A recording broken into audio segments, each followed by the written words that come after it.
Good morning, everyone. We're going to go ahead and get started in just a few minutes. I would welcome everyone who's joining us virtually. We are going to mute everyone's lines for the time being, but I urge anyone who's remote to use the chat function. If there are any comments you'd like to share, we are monitoring that as we move through the. So just bear with us for just another minute or two, and we'll get started.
I sent him like 50. Hey, you might know. I didn't know, kid. I'm not sure.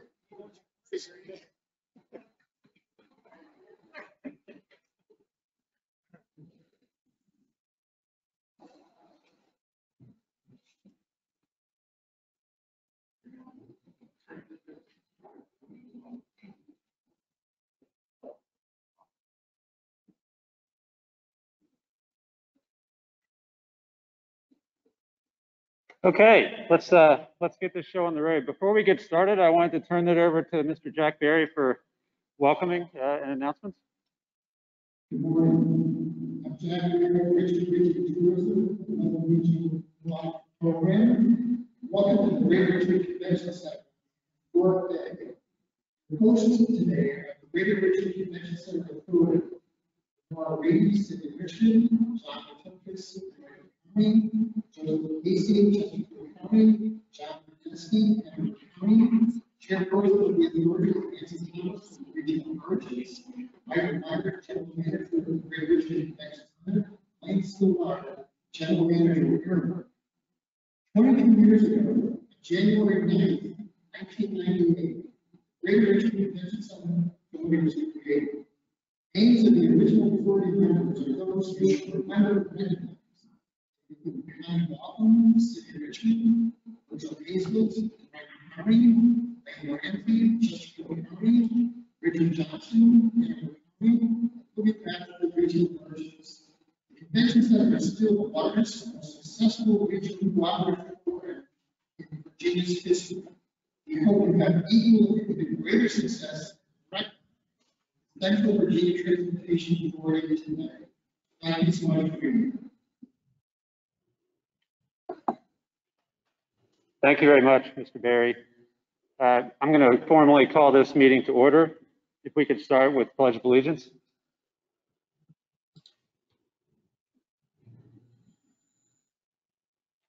Pledge of Allegiance to the flag of the United States of America, to the republic for which it stands, one nation, under God, indivisible, with liberty and justice for all.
Let's start the meeting with the opening statement for electronic meetings.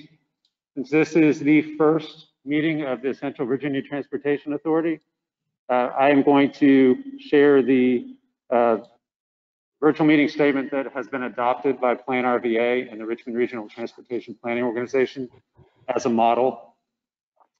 In light of the 2020 COVID-19 virus and current guidance regarding physical distancing to reduce the potential for spread, meetings of the Richmond Regional Planning District Commissions have transitioned to a virtual format. Regional public bodies were granted authority to conduct meetings electronically pursuant to the provisions of Virginia Code, Section 2.2, 3708.2, and related legislation approved by the General Assembly of Virginia during the period of the governor's state of emergency declaration for COVID-19. While we do not know the exact duration of the current practice of electronic meetings, we will continue to function in this manner until such time as it is deemed appropriate to return to in-person meetings. Staff provided notice of this meeting and the means by which we are virtually gathered to members of the public on August 17th, 2020 through electronic posting on the Plan RVA website and email distribution of notice to members, alternates, and known interested parties, including the media. This meeting is being recorded. Audio-visual recordings of the meeting and materials will be posted on the Plan RVA website within 48 hours of this meeting. Any member of the public participating as an observer during the meeting today may submit comments or questions at any time during the meeting via email at rrtpoinput@planrva.org or by using the online chat functions of the meeting platform. Those individuals who are observing by phone may be called upon to share questions or comments. This meeting agenda includes an opportunity for members of the public to address the body. All comments and questions submitted during the meeting will be reviewed following the meeting, and to the extent practical, responses will be provided or posted on the Plan RVA website. We ask that everyone identify themselves first when speaking so we can more accurately record the activities of the meeting. All lines should be muted and are muted to minimize additional noise and feedback. You may unmute your line at any time to request acknowledgement from the chair. Staff will be monitoring the chat functions throughout the meeting to assure we do not overlook anyone wishing to participate as appropriate in the discussion. Does anyone have any questions regarding the process for assuring effective facilitation of this meeting or for how members of the public may participate?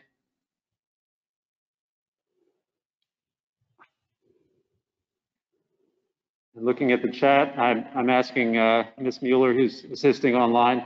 I do not see any questions about the process. And I'll now ask our clerk to certify we have followed the approved procedures for appropriate notice of this meeting and the means by which we are convening. Good morning. This is Nicole Mueller with Plan RVA. I certify that we have followed the approved procedures for appropriate notice of this meeting and the means by which we are convening.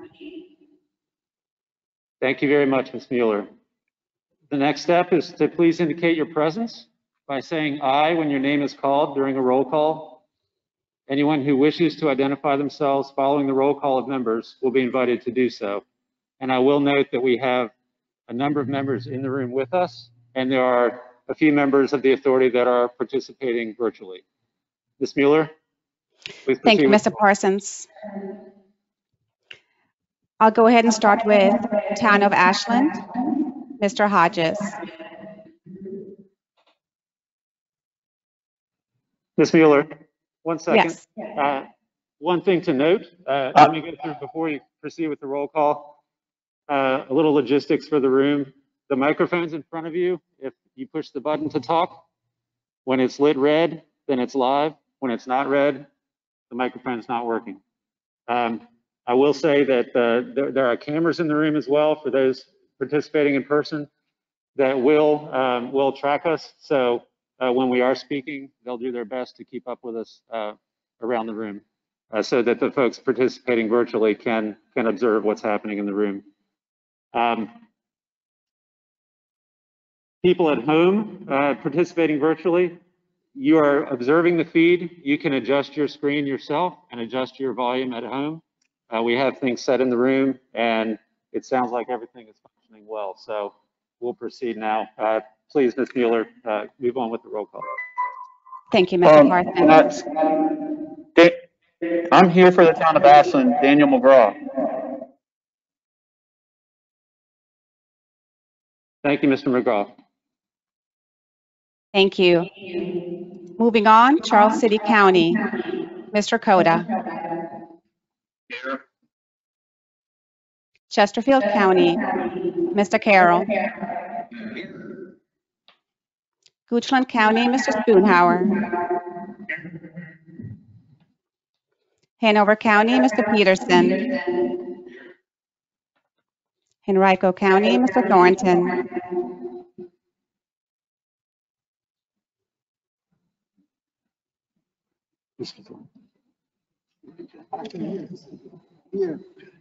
Thank you. New Kent County, Ms. Page. Powhatan County, Mr. Williams. City of Richmond, Mayor Stoney.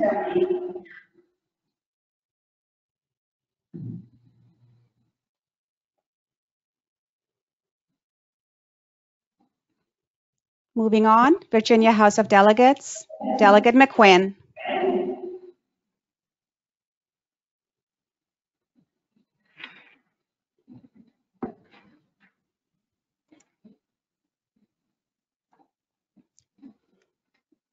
Delegate McQuinn, if you could unmute yourself and let us know that you are present.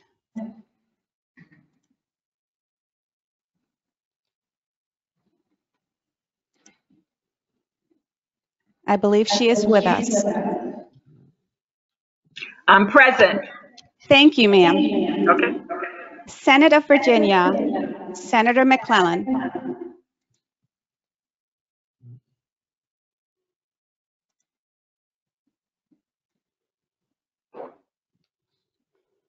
Commonwealth Transportation Board, Mr. Brown.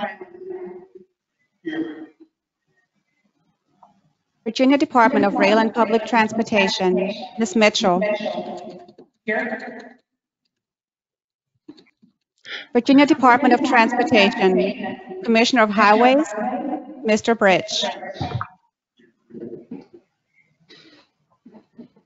GRTC Transit System, Ms. Timms. And Richmond Metropolitan Transportation Authority, Ms. Dean. If there's anyone else who would like to identify themselves, you may do so at this time.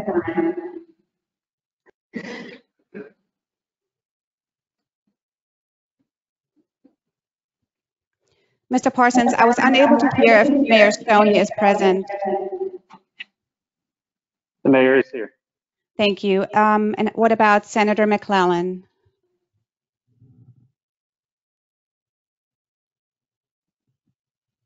It doesn't appear the senator is here. Thank you. Back to you, Mr. Parsons.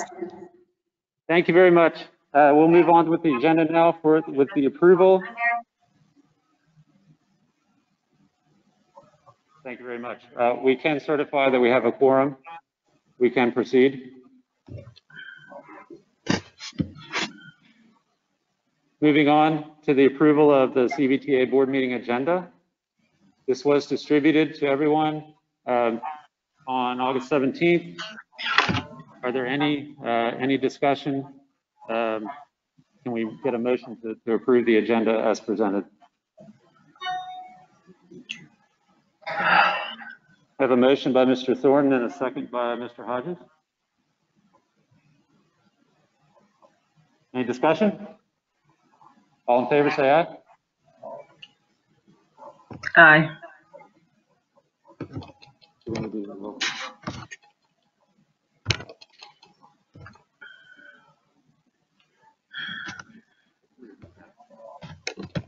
The agenda is approved by acclamation. Well, now that we've gotten through that business, I would like to welcome everyone today. My name is Chet Parsons. I'm the Director of Transportation for the Richmond Regional Transportation Planning Organization. And I've got the pleasure of standing in until we get to the part of the agenda where a chair is elected, and I can turn the floor over to that person. I did want to welcome everyone, both in person and virtually, to the inaugural meeting of the Central Virginia Transportation Authority. We at Plan RVA serve as lead staff for the Richmond Regional Transportation Planning Organization and have the pleasure of supporting many of you in the good work of the region as we strive for improvements to the transportation network for all of us. Plan RVA has agreed to facilitate today's organizational meeting. Joining me from Plan RVA are Martha Heater, Executive Director, and Eric Gregory, Legal Counsel from Hefty, Wiley & Gore. There has been considerable effort put into preparation for this day, and I want to extend special thanks to our local government chief executive officers, their key staff, the Central Virginia Transportation Authority Working Group, which has been working over the summer to prepare many of the documents that you're going to be discussing today, our state and federal partners, and last but not least, the elected officials sitting around the table for their time and energy in advancing the transportation needs of this region. Last but not least, I did want to extend a special thanks to the convention center and all the folks working behind the scenes to make this in-person meeting possible. It is truly impressive, the space that we are in today, and I would extend to everyone at home that is taking part that everyone is observing utmost safety precautions, and this is a very professional meeting that is, as I said, very impressive to be a part of. So thanks again to everyone. The next item on the agenda is the CVTA background and purpose.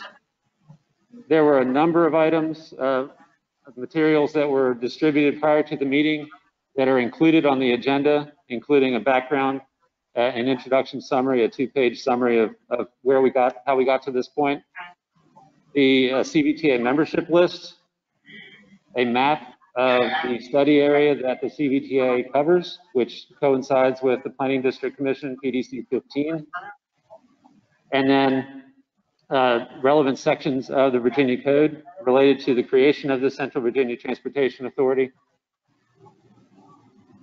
I did want to, at this point, turn the floor over to Mr. Gregory to provide some highlights of what the legislation and the code chapters mean for us as we have discussions today. Bear with me. There is a 10-minute delay or 10-second delay for those at home in making transitions on the screen, so please be patient.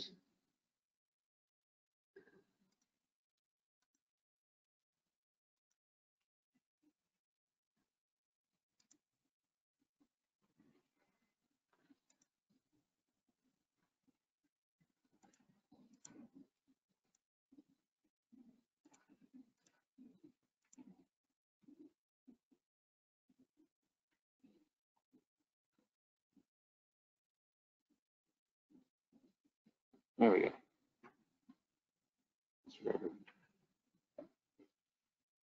Thank you, Mr. Parsons. Thank you all for your attendance here today.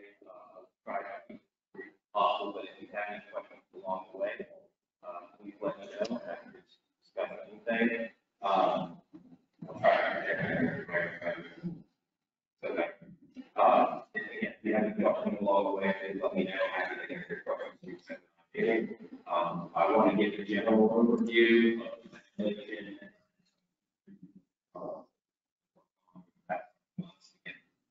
And going forward, that you all are familiar with the legislation already.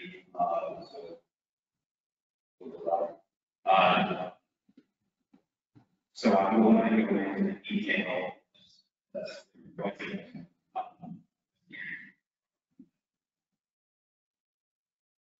So there are two provisions in the legislation. You can go to section 33.2, 3701, 33.2, 3702. 3701 establishes fund will be managed by the outcome. Your job. 3702 provides for the creation of the authority itself, the governing body.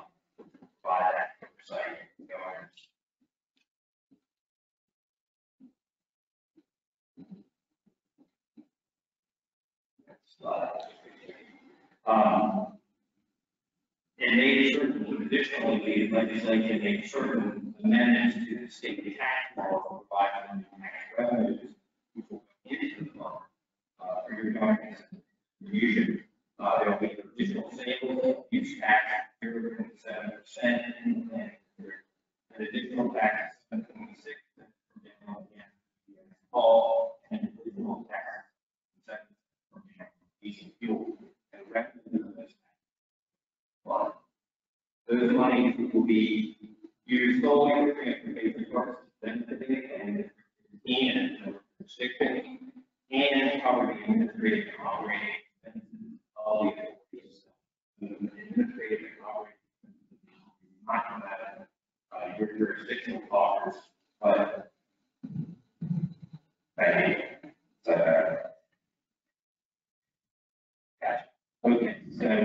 after those expenses will not come out of your respective jurisdictional coffers.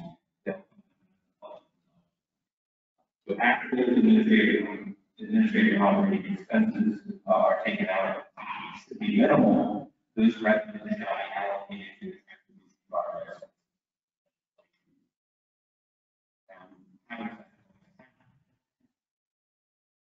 The CVTA, this body, will oversee the fund distribution and fund distribution and oversight of the project. 35% of the revenues will be retained by the CVTA to buy for projects that benefit and jurisdictions. CVTA will also oversee 50% of the funding to be returned to each planning district allocated to be used to improve mobility, which may include construction and maintenance of state roads, sidewalks, mobility services located in the respective county. And 15% of the RPC to support a plan approved by CVTA for transit and mobility services in its operation. Also, importantly, CVTA issued bonds and finance debt in a future tax you will see the left.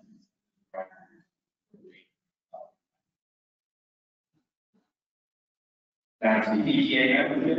The CVTA is comprised of 15 local bodies.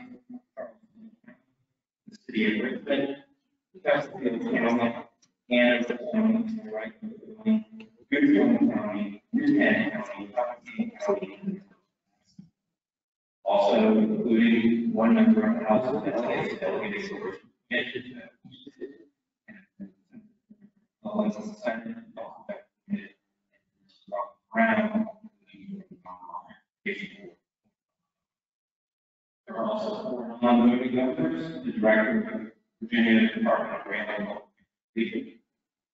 Commission of Highways, UDOT, CEO of the Railroad Transit Company, and the CEO.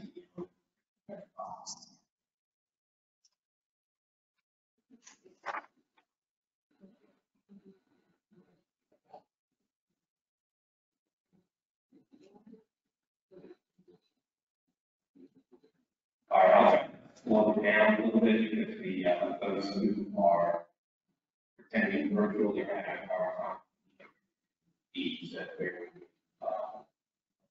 slow.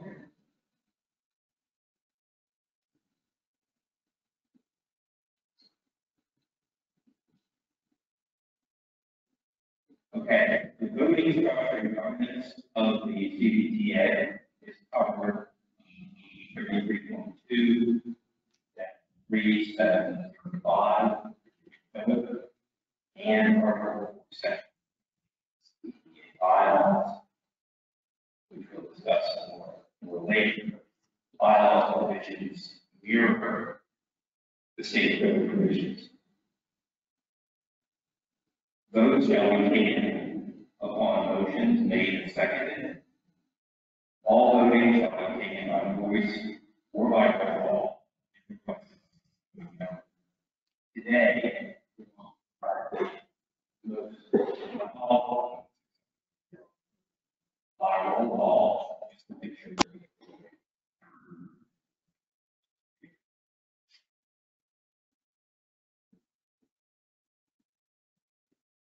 Those who the chief elected officers of the locality or their designees appointed to the authority shall wait at least upon the pocket of the locality. The vote cast for each member representing the counties Field and Wright, City of Richmond shall each constitute 4 votes. The vote cast member representing Canada 3 votes. The vote cast member representing Richmond, New Canada shall each constitute 2 votes. And a vote cast of each member and the county of Charles City shall each constitute 1 vote. The delegate under and members of the Commonwealth Transportation Board appointed to the authority shall receive 1 vote.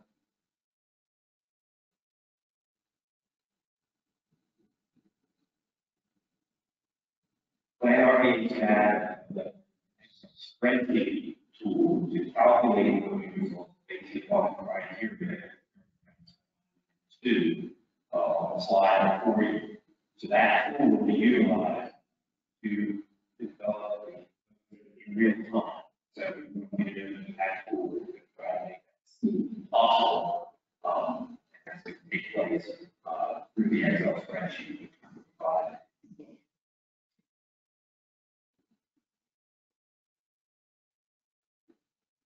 So the CVTA governance documents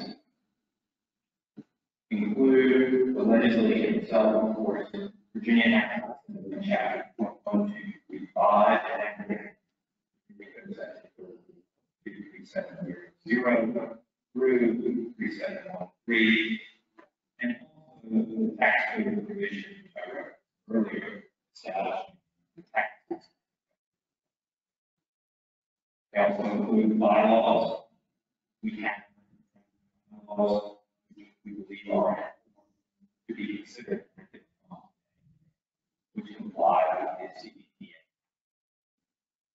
And also provide meeting procedures, voting, the election of the CVTA officers, committees, and the amendment process.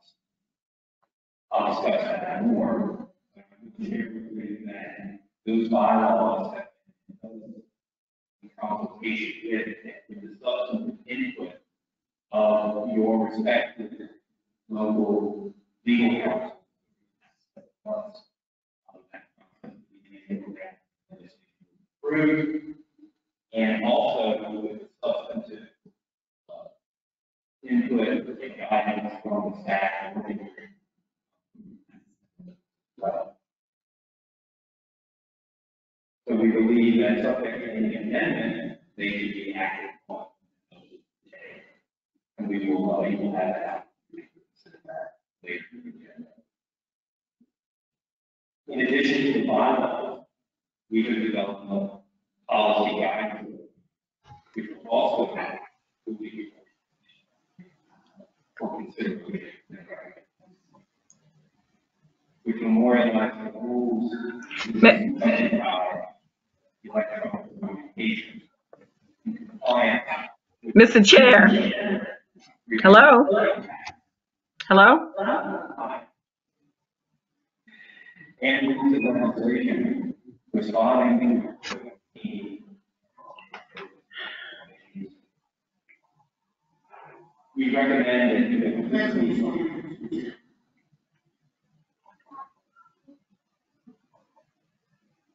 okay. Mr. Parson? Hello? Hello? Yes, ma'am. We can see you. Yes. Chat, Mr. Parson, we cannot, there are several folks who are on the chat line have already said, we have not heard basically anything that's been said. And I know we've seen the document, but basically whatever is being said, it is impossible to hear what you're talking about clearly. Thank you for letting us know. We're aware of that. We're trying to figure out what to do to remedy the situation. Yeah, well, it's almost need to be a do-over so that everyone can be engaged. I'm sorry, I'm in session today, special session, so I'm in between all of these meetings, so I apologize that I cannot be there. But I think it's important for all of us to be able to hear exactly what's going on. And since I carried the legislation, I think it's important as well for everybody to know exactly what is expected of us. Thank you. Absolutely. We're going to try a different microphone, and then maybe Mr. Gregory can start over, and we'll see if it works. So, thank you.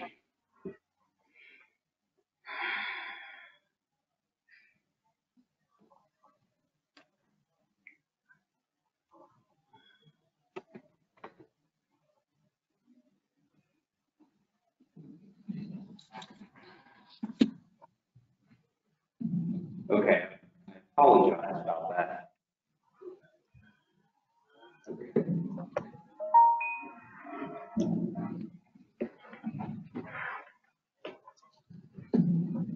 Okay, maybe Delegate McQueen could let me know if she can hear this. Yes, I can hear you. Okay, all right. All right. Thank you. Thank you. Well, I think I'm being muted, so it's difficult sometimes for me to speak.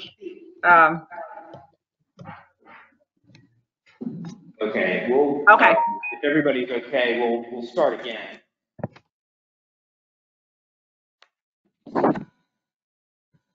So, just so everybody is aware, I'm basically, everybody who's participating virtually, I'm basically going through what is on your slides. So, I know that's kind of dull for people who can read the slides themselves, but I don't want to diverge too far from what's on the slide because just want to be clear for everybody who's participating virtually.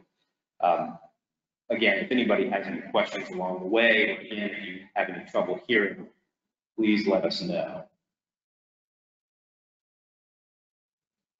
So the two key provisions of the Central Virginia Transportation Act are 33.2-3701, establishing the Central Virginia Transportation Fund, and also 33.2-3702, establishing this body, the Central Virginia Transportation Authority. And the funds that will flow into the CVTA fund are to be utilized for transportation purposes benefiting the localities comprising Planning District 15 and the administrative and operating expenses of the authority.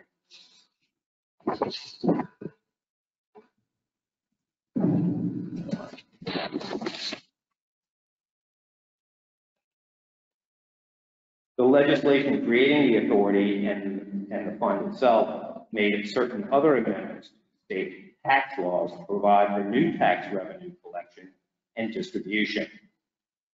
They are an additional sales and use tax of 0.7%, an additional tax of 7.6 cents per gallon on gasoline and gasohol, and an additional tax of 7.7 cents per gallon on diesel fuel. Monies deposited into the fund shall be utilized solely for transportation purposes benefiting Planning District 15, its member jurisdictions, and the administrative and operating expenses of the body. After administrative and operating expenses, revenue shall be allocated to transportation projects consistent with that legislation. And how will that be distributed?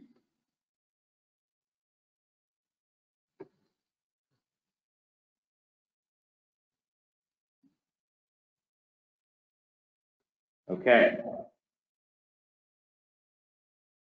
The CVTA will prioritize and select regional transportation projects to be funded with 35% of the revenues that it contains. And again, those projects must benefit Planning District 15 and its member jurisdictions. The CVTA will also oversee 50% of the funding to be returned proportionally to each Planning District 15 locality to be used to improve mobility, which may include construction, maintenance, or expansion of roads, sidewalks, trails, mobility services, or transit located in the respective locality. The CVTA will also approve the GRTC annual plan for projects funded by 15% of the fund revenues for transit and mobility services and projects. And importantly, the CVTA can also issue bonds and finance debt via future tax revenues to be received to leverage that revenue for additional projects.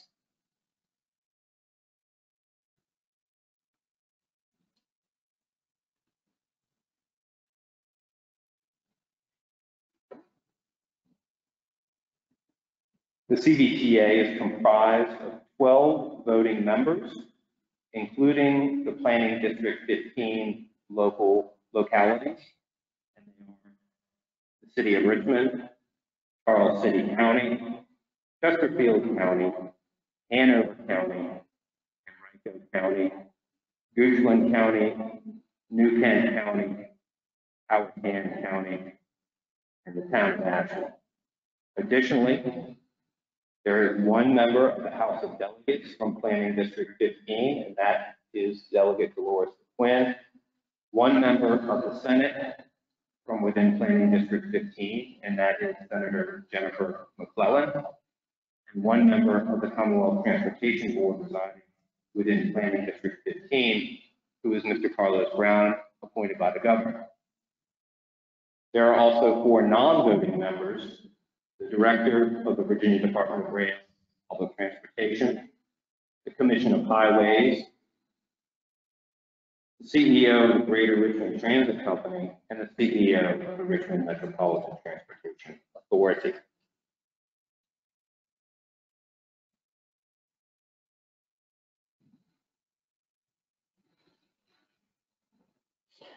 Want to talk a little bit about the CVTA governance and voting structure. You have a copy of the act in your packet, so if you want to follow along or reference section 33.2-3705 of the Code of Virginia, or Article 4, Section K in the CVTA bylaws, which essentially mirrors the state code. Votes shall be taken only upon motions made and properly seconded. All voting shall be taken by voice or by roll call if requested by any voting member, and the votes today, except for the approval of the agenda, will be taken by roll call vote, so that given the circumstances, we can be clear that all votes made have been properly made and recorded. Votes of the chief elected officers of localities or their designees appointed to the authority shall be weighted based upon the population of the locality as follows.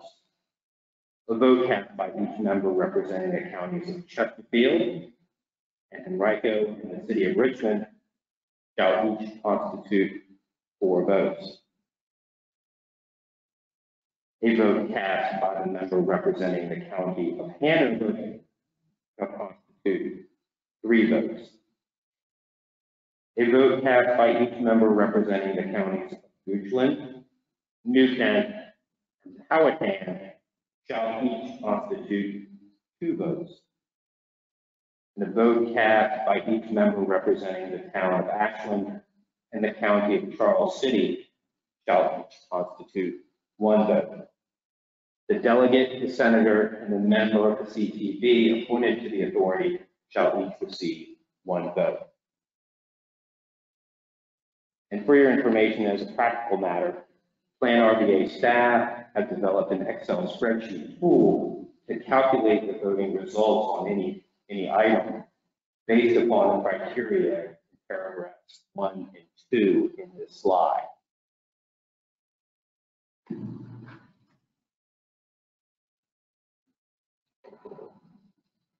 Further on governance documents of the authority, of course, the legislation itself. Chapter 1235 of the Virginia Acts of Assembly, which enacted Virginia Code Sections 33.2-3700-3 through 3713, and the certain tax code provisions establishing the tax revenue flow referenced earlier. The bylaws, and there is a draft in your agenda today, proposed and recommended for adoption, subject to any amendments. Those bylaws were formulated in consultation, with substantive consultation and input from your respective legal counsel for your member jurisdictions over the past several months, and further with the input and consultation from the staff working group over that same time period. So we believe they've gotten quite a bit of development and input from all of the stakeholders, and they're in good form today, subject to any fine tuning. Now, there is an amendment process incorporated into the bylaws, of course, so if any future changes, either today or a future meeting, are necessary, they can be made.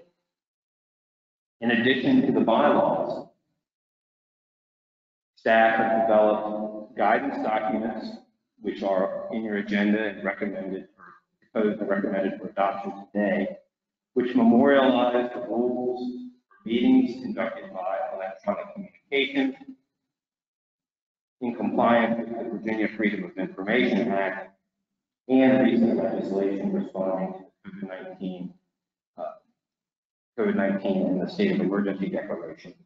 And the reason those are in guidance documents is that the Virginia FOIA only requires that those provisions be incorporated as policy. And given the fact that the legislation governing these meetings may be subject to change, we thought that it would be better to incorporate these provisions in guidance documents that would be more easily changeable going forward versus the bylaws amendment process. And of course, as noted in the bylaws, your meetings are governed by Robert's Rules of Order newly revised, which are standard parliamentary procedures.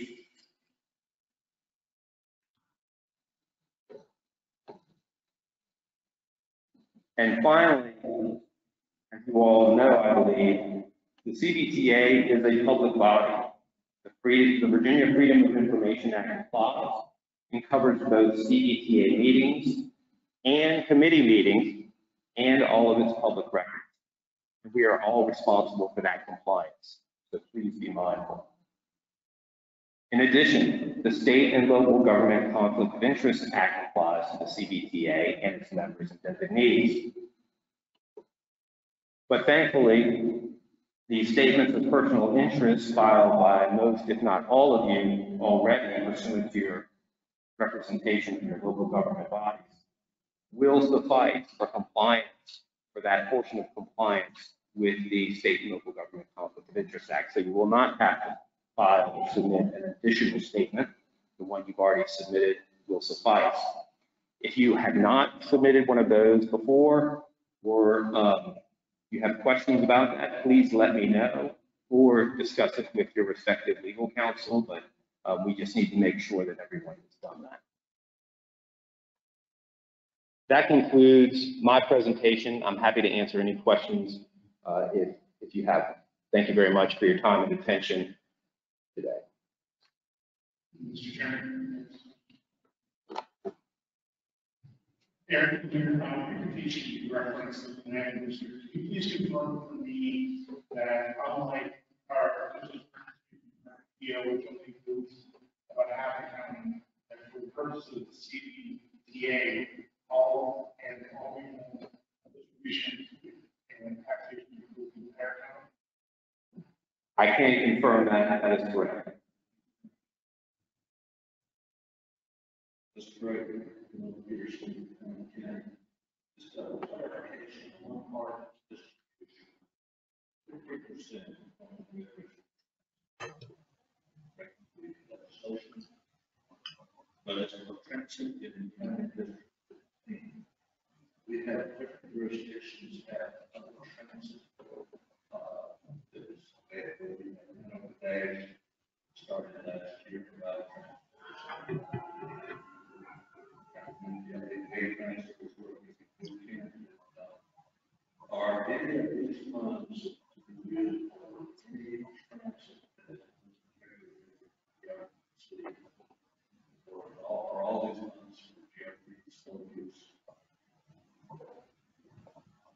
The specific amount of 15% is attributable to GRTC. The other portions, the 50% that's distributed to each respective locality, can be utilized for transit in those respective localities. And before I forget, I want to repeat the question, just so everybody online is clear. The question, I believe, and Mr. Peterson, if I get this wrong, please correct me, but I believe the question was the 15% of the funding that's devoted to transit, that's specifically attributable to GRTC, that funding and the transit plan adopted or put forth by GRTC will be subject to the CVTA's approval. The 50% that each locality receives from the fund can be spent on other transit initiatives within the respective locality. And that will be a decision to be made by the locality. Yes, sir. And just to repeat the first question we had, so it's clear to everybody online, the question was, under the Richmond Regional Transportation Planning Organization, that footprint of that organization includes only portions of certain of the locality members of the RRPA. That is Goochland, and I believe Powhatan, and maybe one or two others off the top of my head. But the question was, is that the same in the case of CVTA, or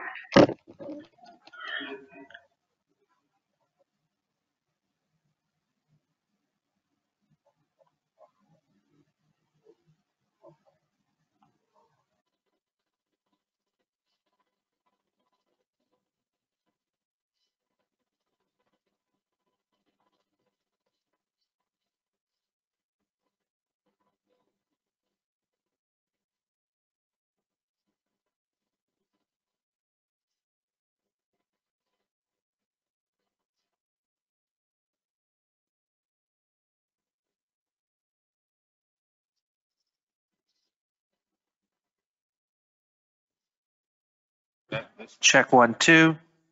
Check 1.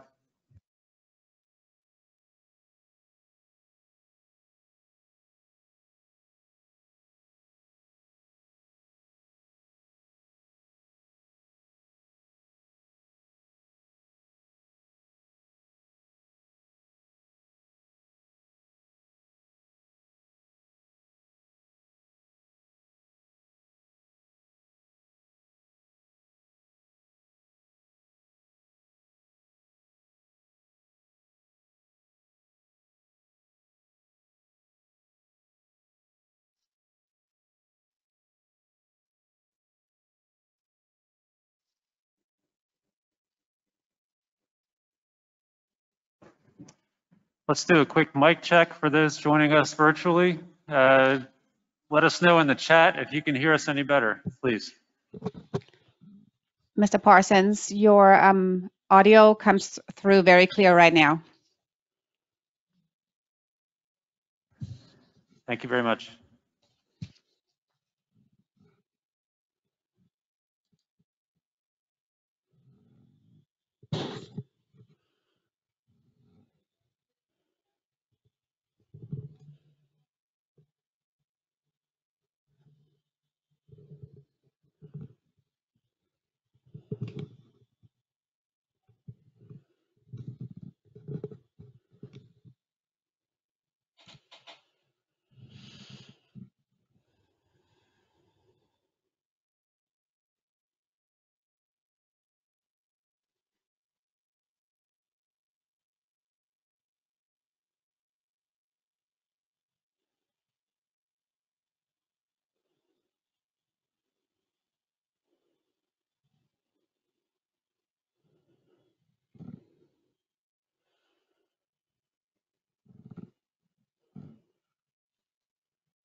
Check, check. Nicole, can you hear Mr. Gregory? Yes, I can. Thank you. It's much better, Eric, much better.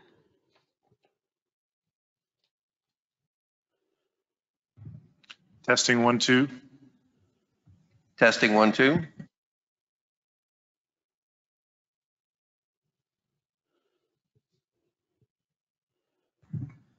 Thank you very much. We're going to call this meeting of the CVTA back to order. I'd ask everyone to return to your seats.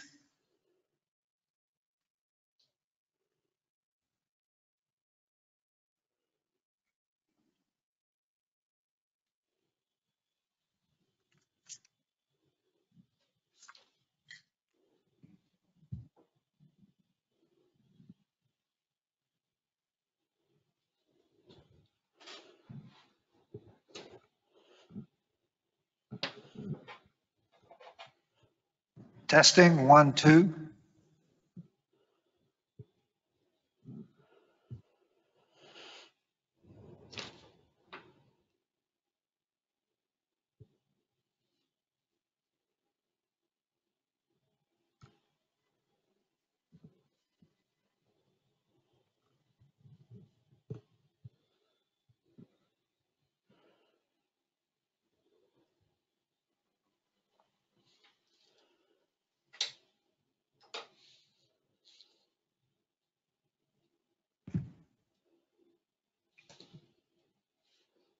Okay, I'd welcome everyone back to the table. We are now on item A of the afternoon session, administration number 1, CVTA governance documents. There are 2 items under this agenda item, and they deal with the bylaws and the guidance documents as prepared.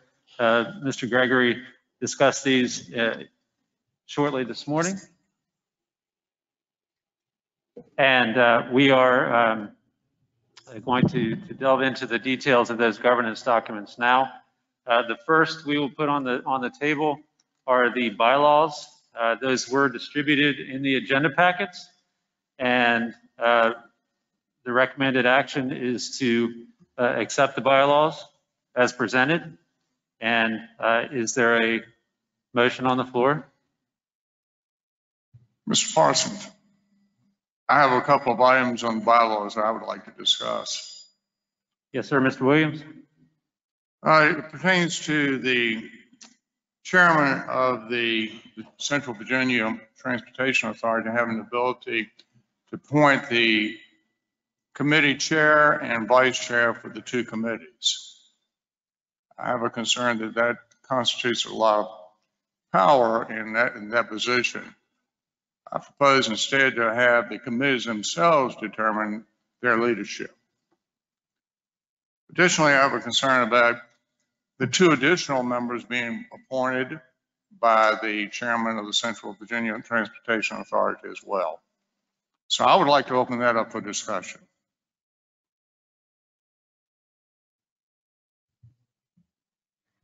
Mr.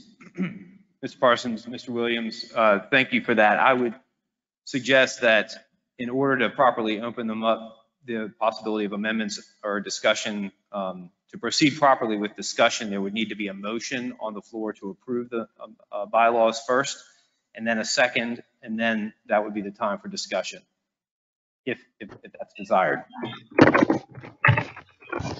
So you have to have a motion that fails for me to be able to discuss this? No, sir, not a motion that fails. It would be a motion and then a proper second, and then that's the time for discussion. Mr. Chairman. And then the possibility of amendments to be made. Mr. Chairman. I respectfully disagree. I think since these bylaws have not been adopted, I think it's appropriate for the body as a whole to suggest modifications.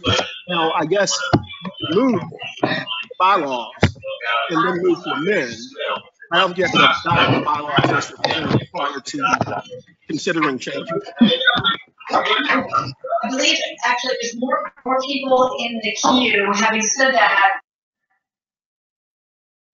I can't hear, understand. Can people hear? Yes, sir, Mr. Brown, I apologize for that. Do you mind repeating your? What I was just suggesting from a procedural perspective is that since these bylaws have not been adopted, the body could consider changes to them prior to their adoption. Or you could take it from a procedural perspective, a motion to approve the bylaws and then friendly amendments. But I don't think we have to adopt the bylaws in order to change them. No, you would not have to adopt the bylaws in order to change them. And if the body wishes to discuss them, it's a good point. They actually haven't been adopted yet. So, but just generally speaking, under Robert's Rules of Order, it would be a motion, a second, and then discussion. But they haven't been adopted yet. So if you want to discuss them just in theory, that's fine. So, Mr. Chairman, I think, Parsons, I think, so what I'm hearing, then we can go ahead and discuss Mr. Williams' item before a motion to approve the bylaws. Is that Yeah. correct? Yes, sir, Mr. Peterson, that's my understanding. Okay, Mr. Williams, I'd like to hear what your thoughts are, what it should be. Well, my thoughts is, when I brought this to the attention of the authority a few minutes ago was, again, a concern that you're constituting a lot of power with the chairman of the Central Virginia Transportation Authority and allowing that individual to appoint the leadership of the two committees. It's been my experience that usually these committees elect their own leadership. So that would be my recommendation and preference. And secondly, the chairman, again, having the ability to name the remaining two members of the 5-member finance committee. I would like to see something where the smaller jurisdictions are represented, possibly on some rotating basis, to have them included and involved in that committee. So that is my recommendation.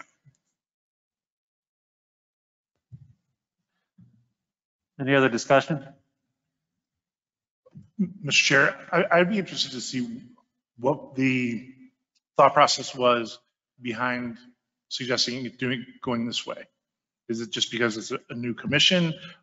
Because it does seem a little inordinary to me that you would have somebody appointing so many positions. Was there a reason behind it, more from a procedural piece?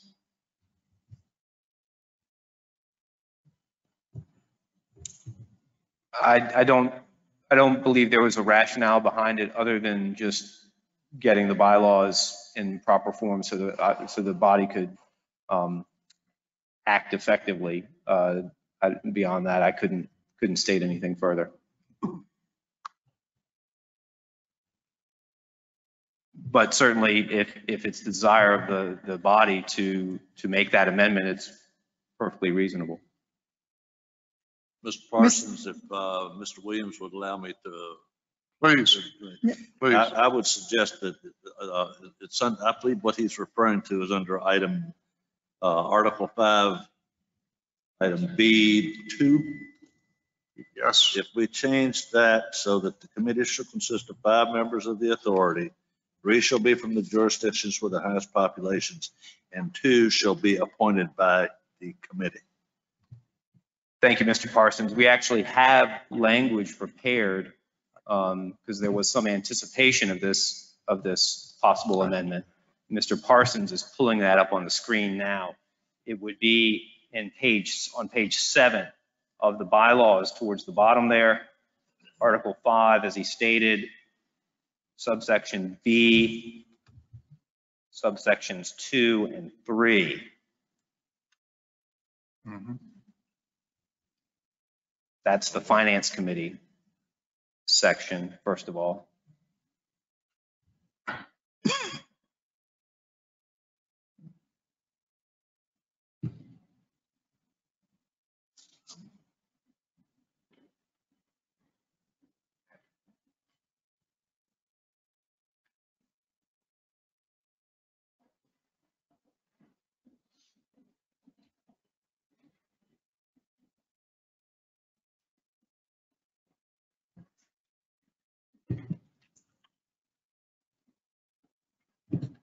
Okay, well, he's trying to pull up the red line version.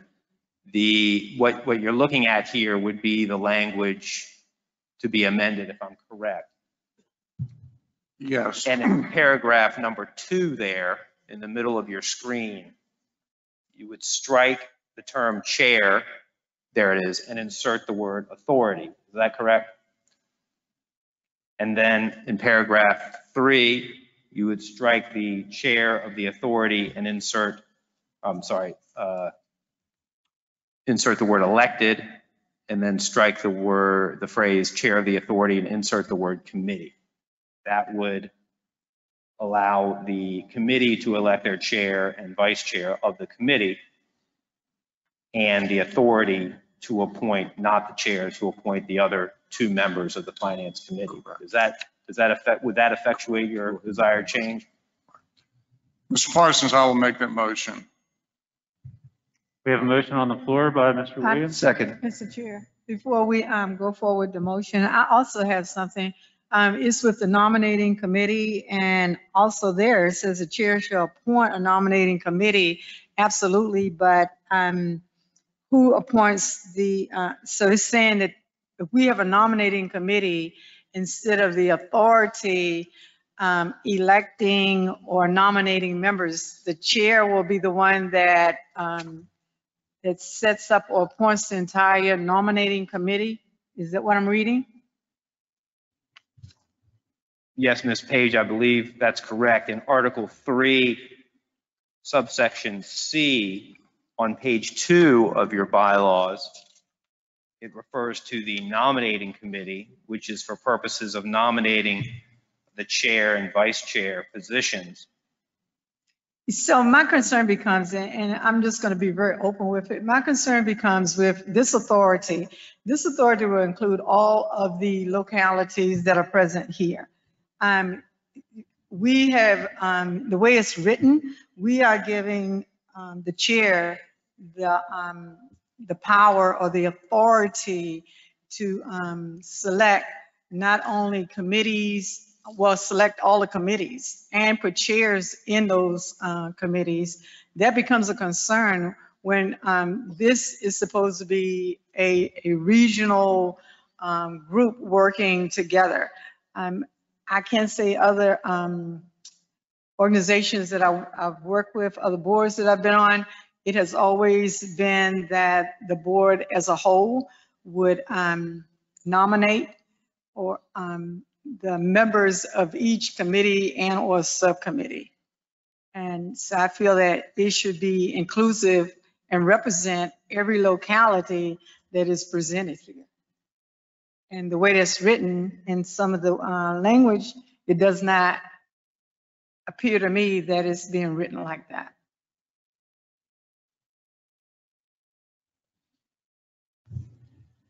Thank you, Ms. Page. So if I'm hearing that correctly, would it be your suggestion to, in Article 3, subsection C, on page 2, to allow the nominating committee also to be elected by the authority versus appointed by the chair? Is that correct? Absolutely. Okay, so in order to effectuate that, I would, if it's the desire of the body, I would suggest that you, in subparagraph C on page 2, in the second line of that subparagraph, you would strike the word chair and insert authority, strike the word appoint and insert elect. So the authority would then elect the nominating committee. So, Mr. Chairman, can I make a suggestion to that? Mr. Brown. That potentially a compromise could be that you have the chair recommend a nominating committee to the body, that the body then has the right to approve, such that the chair is recommending or nominating a nominating committee for the body to approve, as opposed to it simply being a unilateral action. Would that be? So we want to change the language from appoint to Nominate. recommend? Recommend or nominate. Correct. I'm in agreement with that. Mr. Parsons, if I could, sounds to me like we're getting off on two different tracks. We are. Between nominating. I would like to second Mr. Williams' motion on the finance committee then I think we need to come back with another motion possibly for the nominating committee. And I like what Mr. Brown said on that. Mr. Parsons, I'm going to agree with Mr. Peterson, and also I'm going to have another motion to make as it pertains to the Technical Advisory Committee, the chairmanship. Yes, sir. So we have a motion on the floor and a second. And this would just be limited to that single amendment that we already discussed pertaining to the Finance Committee, right? I'll second.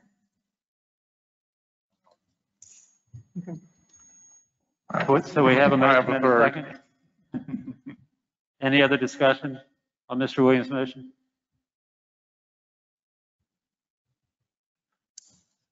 And this is Kevin Carroll. This is just limited to changing this particular section of the bylaws, correct? Yes, sir.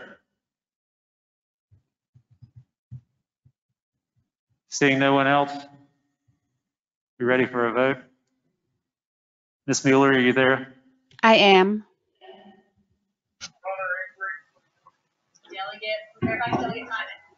Mr. Parsons, can you hear me? Yes, ma'am. Okay, I'll go ahead and take the roll call. Town of Ashland, Mr. Hodges. Aye. Charles City County, Mr. Coda. Chesterfield County, Mr. Carroll. Aye. Goochland County, Mr. Spoonhour. Aye.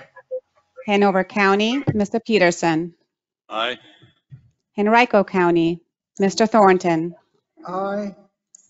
New Kent County, Ms. Page. Aye. Powhatan County, Mr. Williams. Aye. City of Richmond, Mayor Stoney. Aye. House of Delegates, Delegate McQuinn.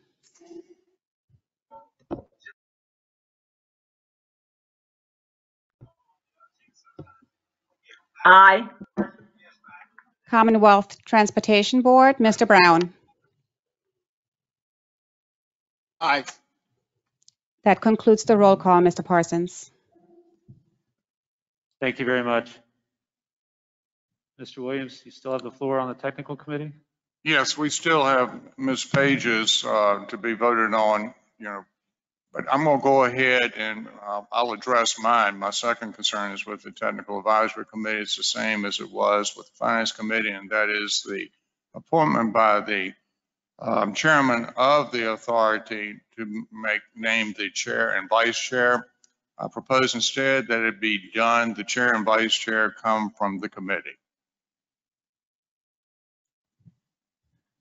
Yes, sir. I think we do have that language here. I'm trying to get to it on the screen. That's correct. If I may, Mr. Parsons, on page 8, the Technical Advisory Committee, you'll see the red line there before you. Subparagraph 3 would strike the word, this proposed amendment, if we have this correct, Mr. Williams, and correct me if I'm wrong, it would strike the word appointed, insert the word elected, strike the clause chair of the authority, and insert the word committee.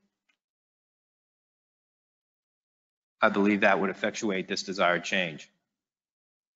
That's correct, Mr. Gregory. Okay, so we have a motion on the floor by Mr. Williams. Second, Mr. Carroll. Second by Mr. Carroll. Any discussion?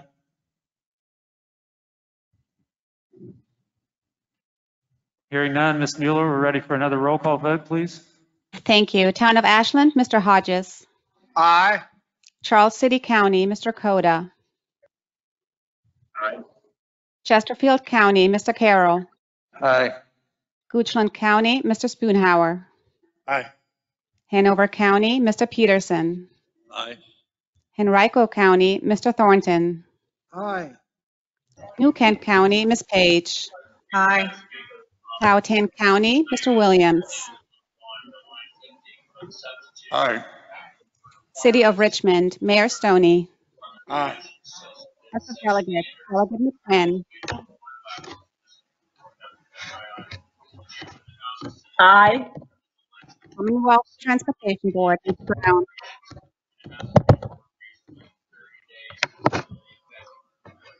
think that was me. Aye. Thank you. That concludes the roll call. Thank you, Ms. Mueller. Moving on, Ms. Page. Yes, Mr. Chairman, I would, under Article 3, Section C, Nominating Committee, I would move that we would change the language from the chair shall appoint a nominating committee till the chair shall recommend. I'll second that.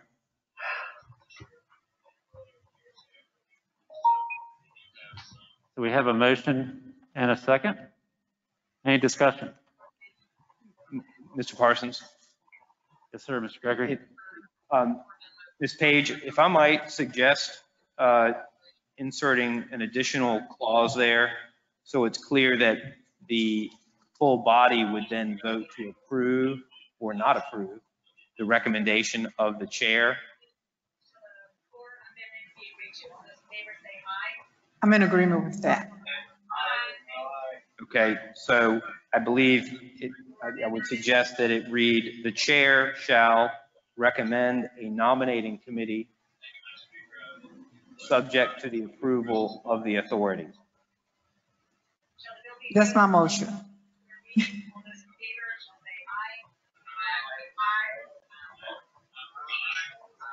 Thank you. Aye. Aye.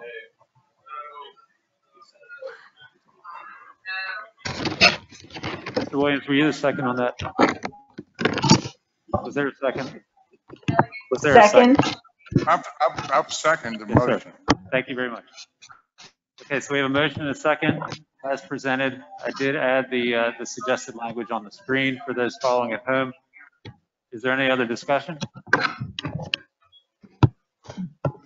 Okay, Ms. Mueller, we're ready for a roll call on Ms. Page's motion.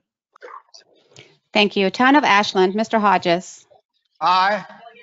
Charles City County, Mr. Coda. Aye. Chesterfield County, Mr. Carroll. Aye.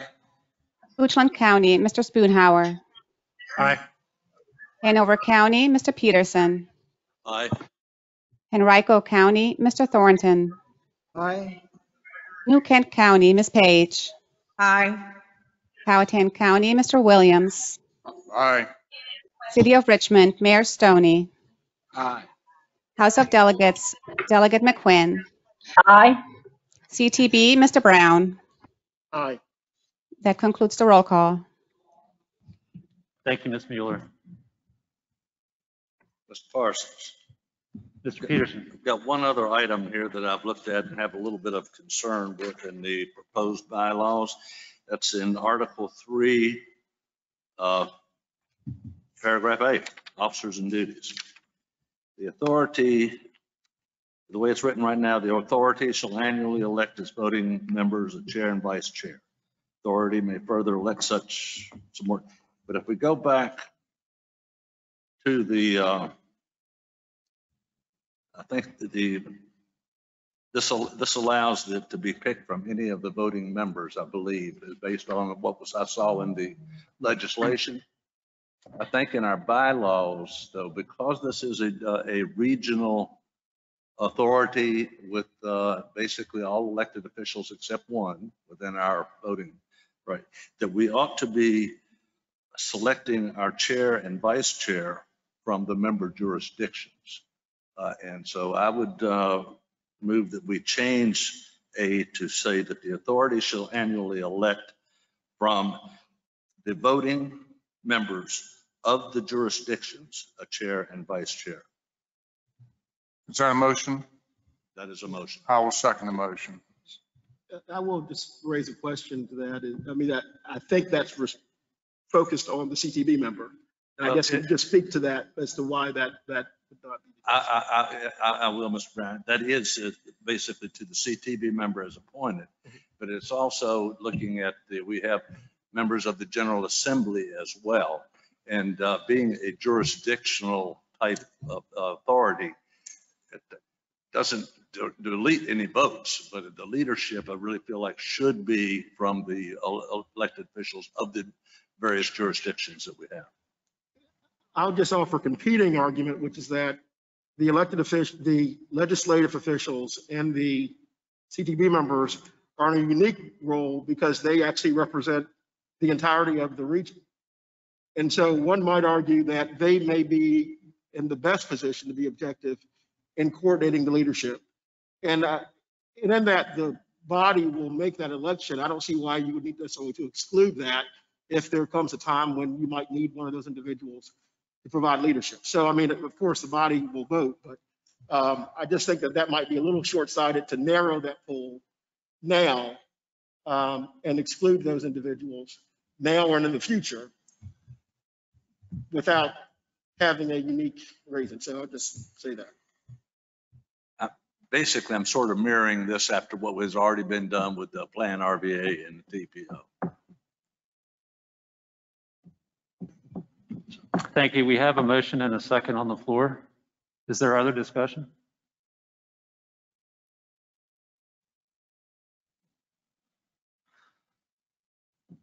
Hearing none. We're ready for a roll call vote. Ms. Mueller? Mr. Parsons, may I confirm who made the motion and who made the second, please? Motion was from Mr. Peterson. Mr. Williams made the second. Thank you. Town of Ashland, Mr. Hodges. Aye. Charles City County, Mr. Coda. Chesterfield County, Mr. Carroll. Aye. Goochland County, Mr. Spoonhour. Aye.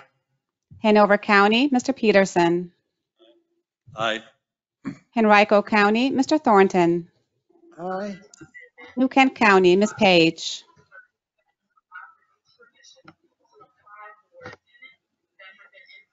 Aye. Powhatan County, Mr. Williams. Aye. City of Richmond, Mayor Stoney. No. House of Delegates, Delegate McQuinn. No. And the CTB, Mr. Brown.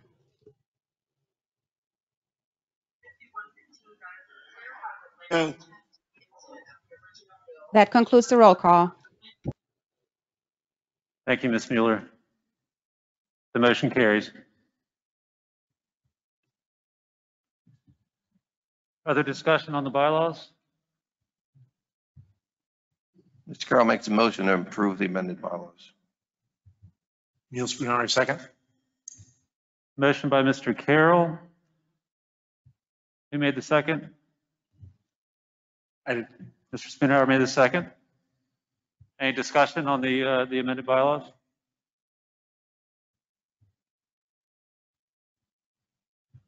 Ms. Mueller, I believe we're ready for a roll call vote on the amended bylaws.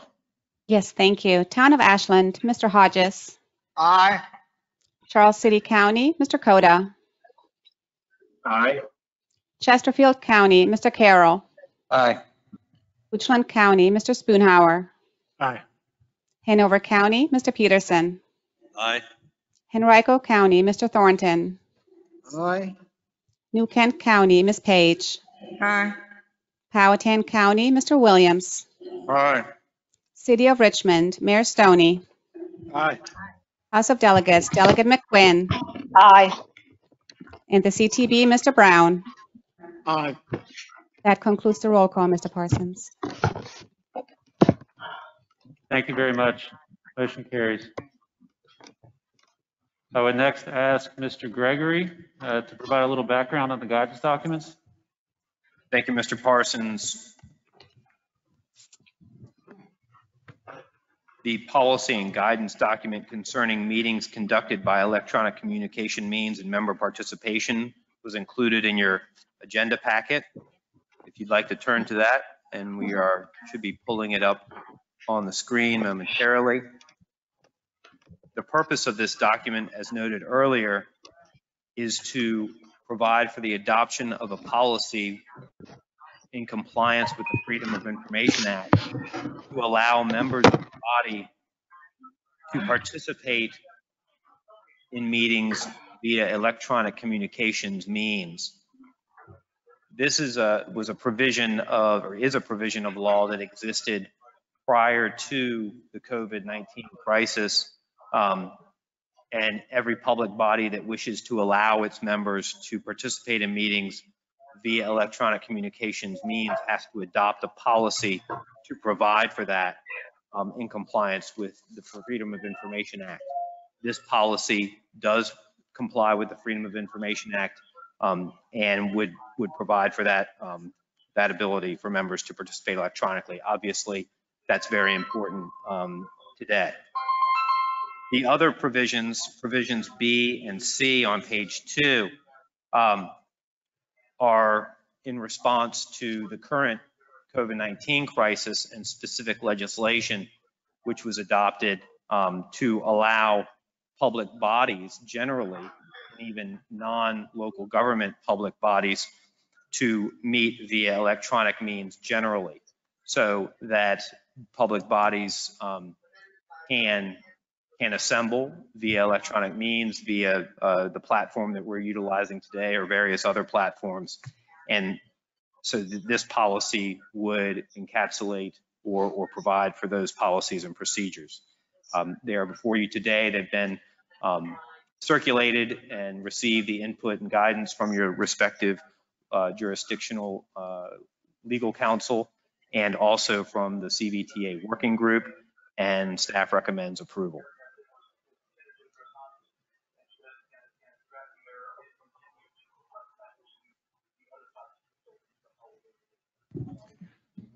Thank you, Mr. Gregory. Any discussion of the guidance documents? Aye.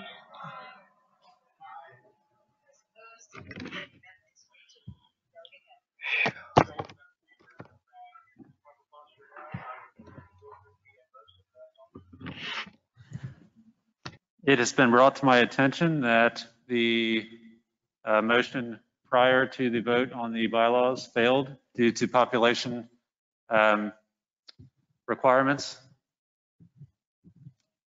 So we will need to go back and address that, I believe, referring now with Mr. Gregory on that.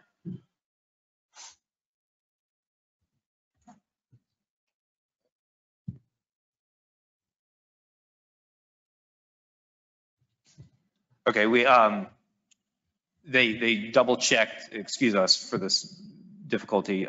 They double checked the vote calculating tool, and one of the amendments to the bylaws, actually the vote failed to pass.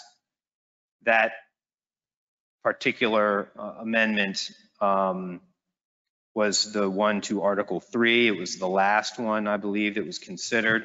3A. 3A, page 2, that would, that Mr. Peterson offered to require that the chair and vice chair be elected from the members of the jurisdictions. That vote unfortunately failed. What was the number of the vote? I don't know that off the top of my head.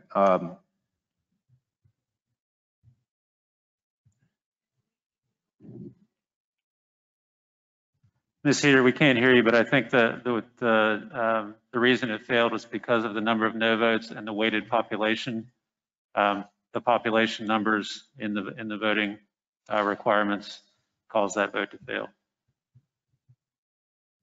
Mr. Gregory, please explain that. I believe Chesterfield and Henrico both voted for that, I believe. They did. Yes, sir, that's correct. City of Richmond voted against it. I think we can tell you the numbers in just a second.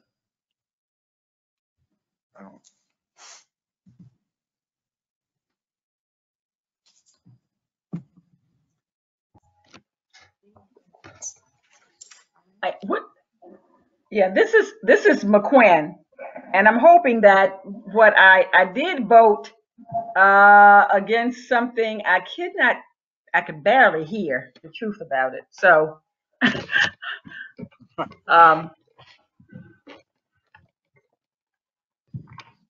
Yes, ma'am, Delegate McQuinn. There were 8 yeses, 3 nos. The 3 nos were the City of Richmond delegate and the CTB member.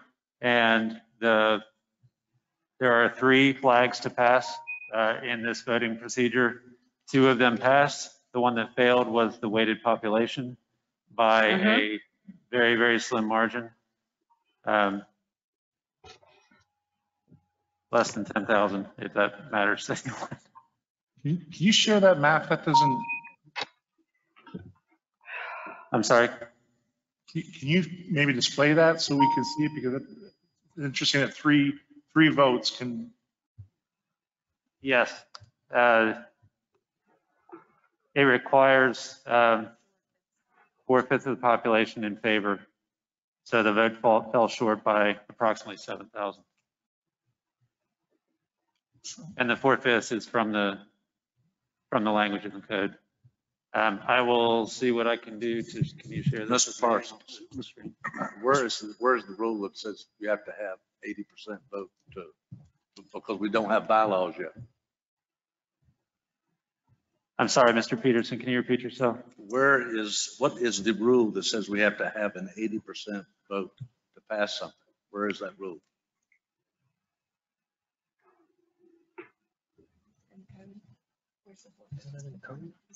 We definitely have a strong majority vote. So where's the 80% that you're basing this on? Yes, sir. I understand your question. I'm trying to figure out where that comes from. There's conferring happening.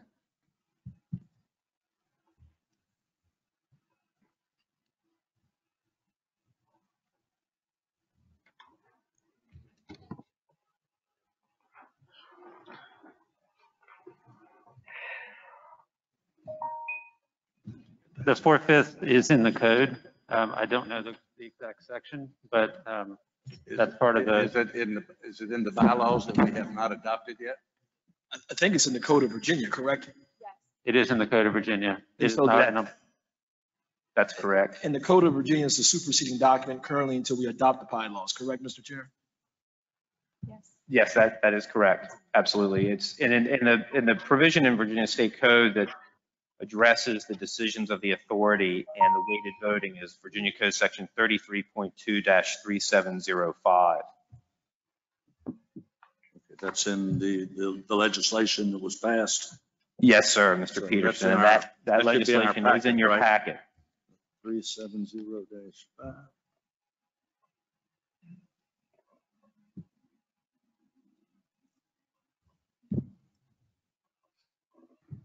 If you can bear with me for just a second, I do have the spreadsheet if the body would like to see the results. Yes, please.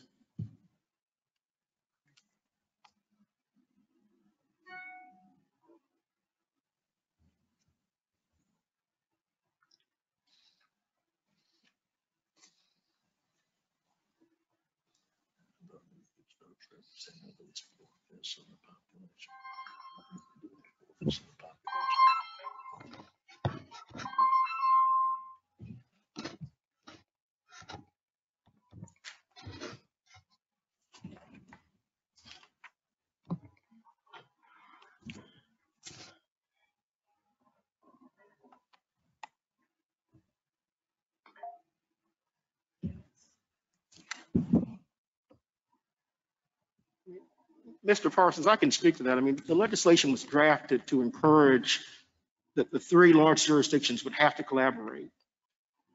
So it's not surprising that that's the outcome, where one of the major jurisdictions objects to a change that's been proposed. So this was the foreseeable outcome if there was a provision that could not be mutually agreed upon. Thank you, Mr. Brown. I do have the voting tool on the screen. If anyone would like to look at this. So this was set up to follow the code requirements. And there are three tools that are considered. The first is the actual voting check. So in this instance, there were 8 yay votes. There were 3 nays and 1 absent, which passed the valid voting check of 12. And then the weighted yay nay vote passed. And if we can watch for the 10-second delay, the 4/5 of the population embraced by the authority is 843,709. And then the population of the voting members present and voting in the affirmative is 836,698. And because it did not pass the 4/5 of the population, the tool says it failed. They're saying the basis of the pool population is not consistent with code. I don't know how to reconcile that to the full committee. Yes, so there's now discussion that the basis of the tool is not consistent with the code. So I don't know how we can address that during this meeting. So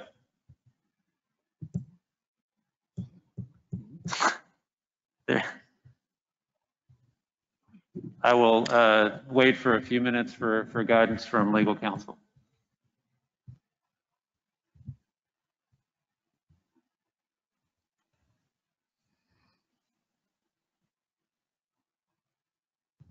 Mr. Chair, who created the tool?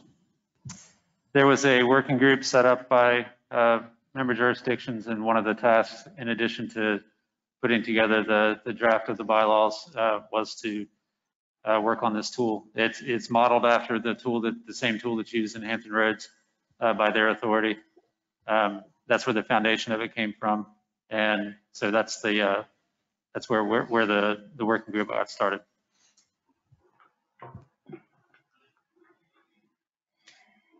So for purposes of clarification, the bylaws were adopted with the exception of that one change.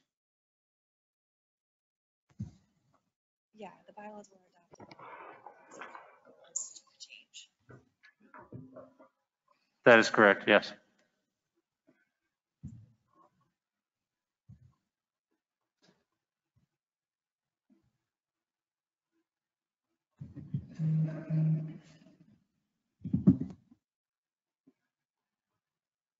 So, Mr. Chairman, the meeting is on hold for what reason now?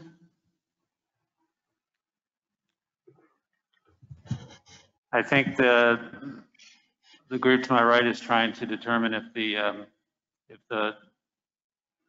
motion made by Mr. Peterson actually passed or not, according to the voting requirements.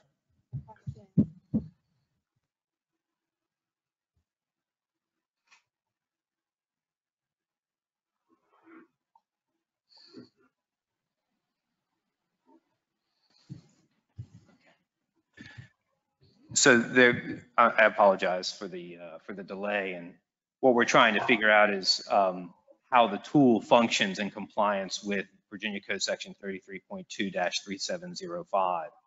And the question seems to be, or the question is, whether the vote needs to be weighted based upon the population versus how the tool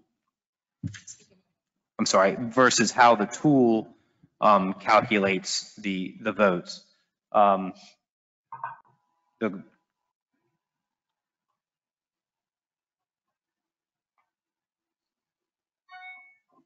The code reads, decisions of the authority shall require an affirmative vote of those present and voting whose votes represent at least 4/5 of the population embraced by the authority. The members of the authority representing the CTB and those represent from the Senate, the members from the Senate and the House of Delegates do not represent a population, well, they're not local government jurisdictions representing a population embraced by the authority. Although I don't see how you get around that.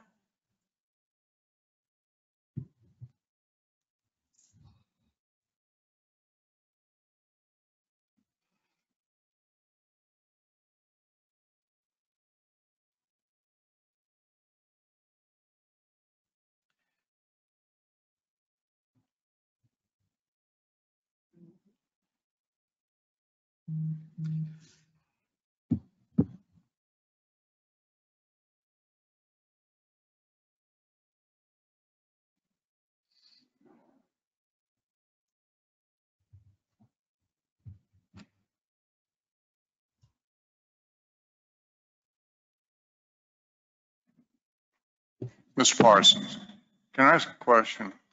Absolutely. What percent of the total population does Richmond represent?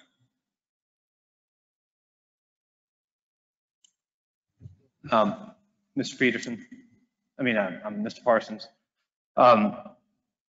There seems to be some issue with the voting calculation tool and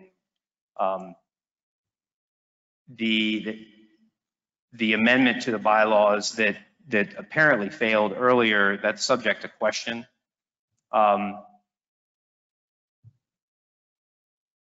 believe the bylaws were properly amended and adopted. The other amendments were clearly passed.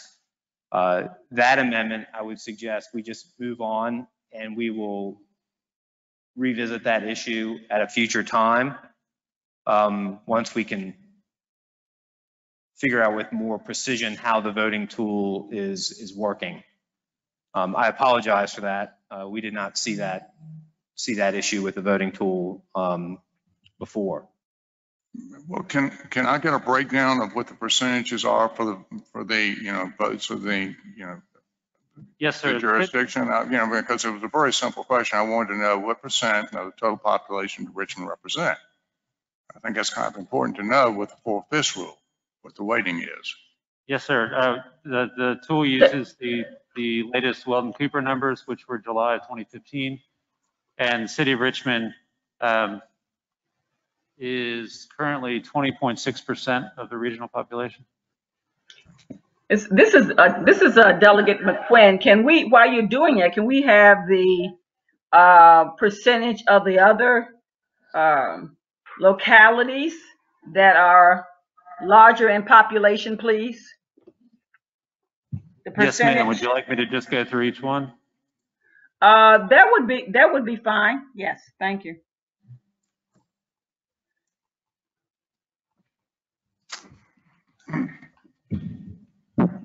Whew.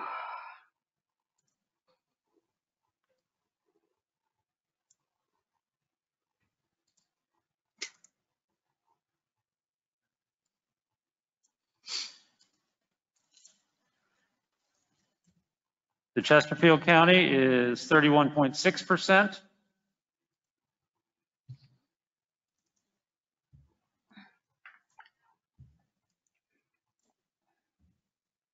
And Henrico County is 30.4%. And then Hanover County is 9.1%.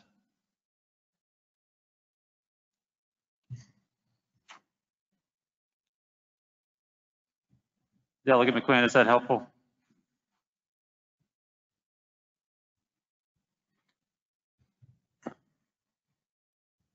Yes, I'm still having problem with my computer, so it's a little difficult to.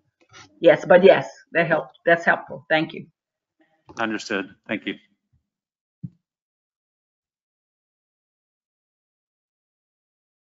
So, Mr. Chairman, what's the next course of business? What is the next order of business?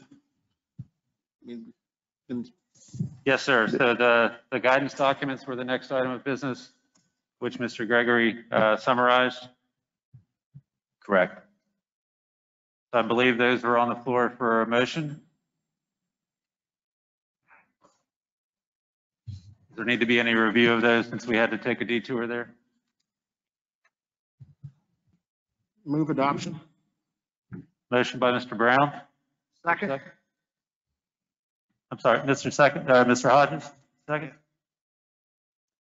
Any discussion? Yeah, I'm sorry. What are we moving on? The guidance documents. Okay. The guidance documents.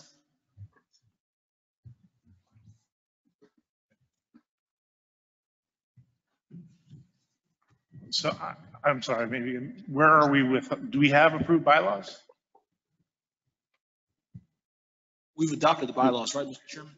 We did adopt bylaws. We adopted bylaws that the amendment with improper amendments.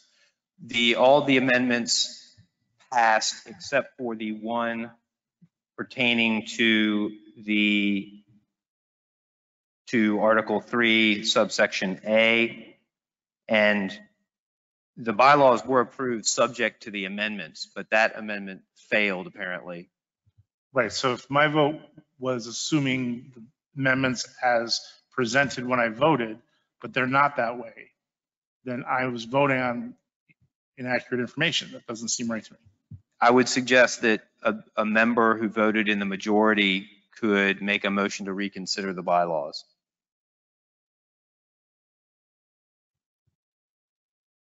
So moved. I have a point of parliamentary question, Mr. Chair. My question is, there was a motion made and seconded. It was a proper motion to adopt the bylaws as amended, and they were voted and approved. And this is prior to anyone coming to anybody's attention to state that there was a problem passed with the other, with that third amendment to the bylaws.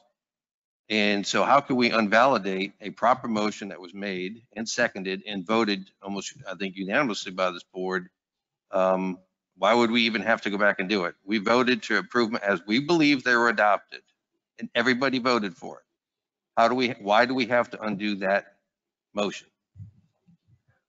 I believe Mr. Spoonhour's comment was that the body was voting on misinformation, on information that wasn't correct, that amendment did not pass, so the vote was could be reconsidered on that basis. Okay, so this is McQuinn. Can we restate what the motion that you felt was not, we didn't have all the correct information on? Currently, we have a motion and a second to adopt the guidance documents as presented. There's now discussion about the validity of the bylaws action earlier. And based on Mr. Gregory's, I move that we revisit the bylaws. I'm fine procedurally if we have to go back and close one before we do the other. Mr. Parsons. I withdraw my motion at this time. Parsons, can we deal with the guidance documents and then go back to the other? Yes, sir. In that case, I'd like to call for the question. Thank you, Mr. Peterson. Mr. Peterson calls the question. Ms. Mueller, are you ready for a roll call on the guidance documents? Yes, I am, Mr. Parsons. Town of Ashland, Mr. Hodges. Aye. Charles City County, Mr. Coda. Aye. Chesterfield County, Mr. Carroll. Aye. Goochland County, Mr. Spoonhour. Aye. Hanover County, Mr. Peterson. Aye. Henrico County, Mr. Thornton. Aye. New Kent County, Ms. Page. Aye. Powhatan County, Mr. Williams. Aye. City of Richmond, Mayor Stoney. Aye. House of Delegates, Delegate McQuinn. Aye. ATB, Mr. Brown. Aye. That concludes the roll call. Thank you, Ms. Mueller. Mr. Spoonhour?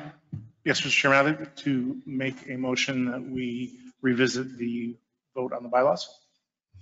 Motion on the floor to revisit the vote on the bylaws. Is there a second?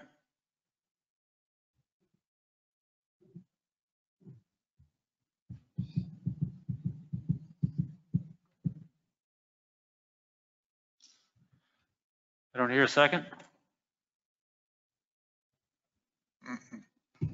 I will second it just to ask a question. You said, I believe, that the population figures that we have used are in accordance with the latest Weldon Cooper. The latest population numbers, we may have an incorrect population count. So, I mean, if the numbers are the number or what they are, that's what they are. I'm Yeah. not going to argue with that. The only question I wanted to make sure is that we are using the current population. Correct. The current population numbers are from 2019. I guess the point I'm making, Mr. Chairman, is that I voted under the assumption that all of the amendments were as as voted because we were told that they passed. My vote could potentially change with the information that that amendment did not pass. So in fact, we could, all the amendments we said passed, after we voted, you came back and said that they didn't pass. We voted on improper amendments on a document that we weren't aware of the actual, what was actually in that document. Yes, sir. Understood. Mr. Parsons. And I would say that's a bad precedent for the first round of this body. Mr. Parsons, keep this moving. I did second his request to reconsider. Can we vote to reconsider and then we can redo that motion on the bylaws and just get it done? Yes, sir. So there's a motion and a second on the floor. Point of information, though, Mr. Chair, it needs to be clear what it takes to reconsider a vote that was previously approved. So that we'll point that to the parliamentarian or council just to advise as to what's required to do that, just so we understand that procedure. I'm an old parliamentarian, so just Thank stick you, with Mr. the Brown. process. Mr. Gregory. The question, correct me if I'm wrong, but the question is, what is the process for the reconsideration? Typically, it is a voting member on the prevailing side has to make the motion to reconsider. And then what vote is required to approve the reconsideration? You have to take a vote on the motion to reconsider, and then if that passes, then you would that would put the item back on the floor. But is it a simple majority or is it a 80%? What is the? That's a good question. Typically, that's a simple majority, but I'm looking at that. I'd be happy to make sure we're exactly right, but that's the usual rule. Yes, sir. I guess to expedite this, I'm happy to vote in favor of the motion to reconsider, but I think it's important that we understand that we're only addressing that one issue. And the question is, do we want to go through that whole process? Because would we not approve the bylaws for failure of that one issue? So, I mean, you're right. It's appropriate to vote on that if you so choose, but that's the question. So.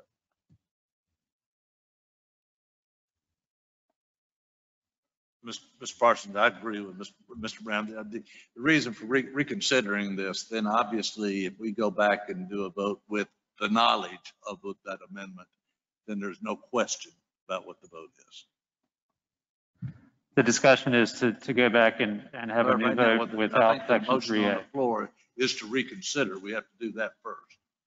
Do we not? And then we can have a motion then made again for the bylaws. Understood. So there's a motion and a second on the floor to reconsider the bylaws. Mr. Chairman. Mr. Chairman. Yes. Prior to that motion, I had a parliamentary question that has not been sufficiently answered, which is being researched right now. And that should have been answered first prior to entertaining any motion. Yes, sir.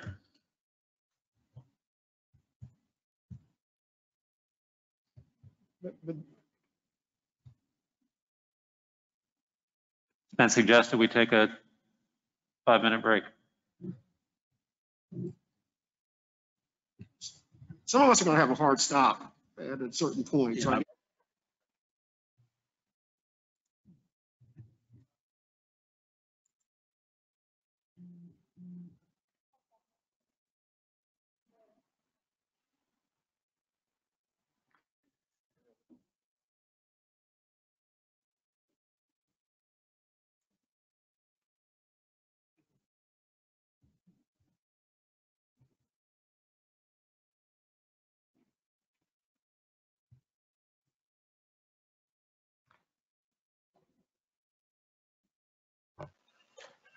So as everyone makes it back to the table, we do have a motion and a second on the floor to reconsider the bylaws.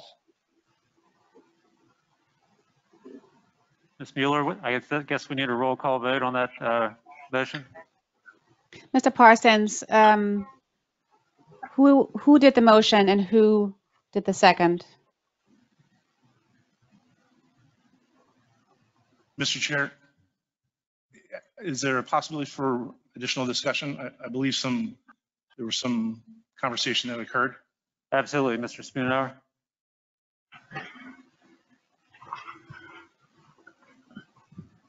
There was some I was made aware of some conversation that occurred regarding the previous amendments.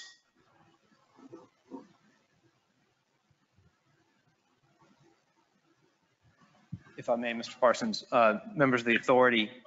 So pending on the floor right now is Mr. Spoonhour's motion to reconsider the bylaws approval, and that was properly seconded. So that's pending on the floor. Mr. Spoonhour may withdraw that motion subject to an understanding that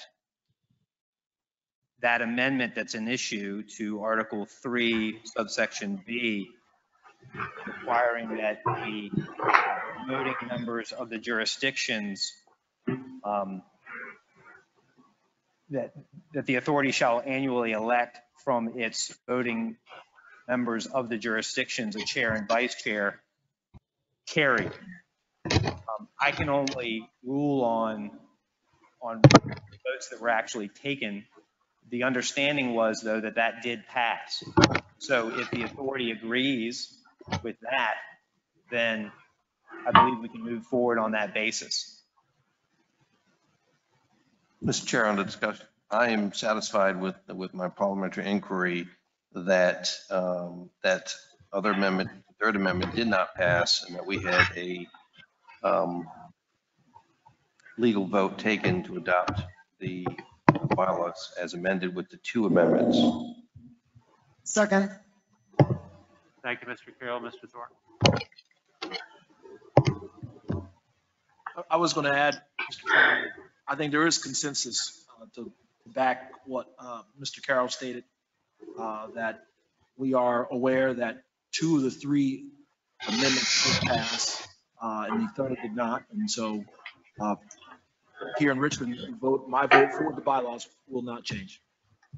Thank you, Mayor Stoney. Mr. Gregory, help me out. What happens next? So it's my understanding that this bylaw amendment did not pass in actuality. So is the desire to revisit that issue to give it the opportunity for it to pass if it's voted upon again? Mr. Parsons, if Mr. Spoonhour will withdraw his motion, I'll withdraw the second. Thank you, Mr. Peterson. Mr. Spoonhour. We're right back where we were. So nothing's changed. So I'm not withdrawing my motion. I'd like to call the question on the motion to reconsider. Okay.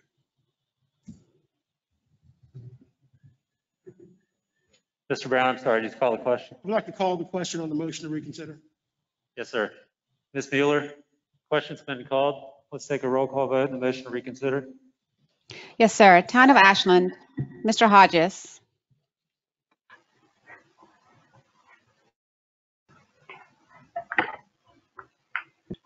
Sorry. Nay. Charles City County, Mr. Coda.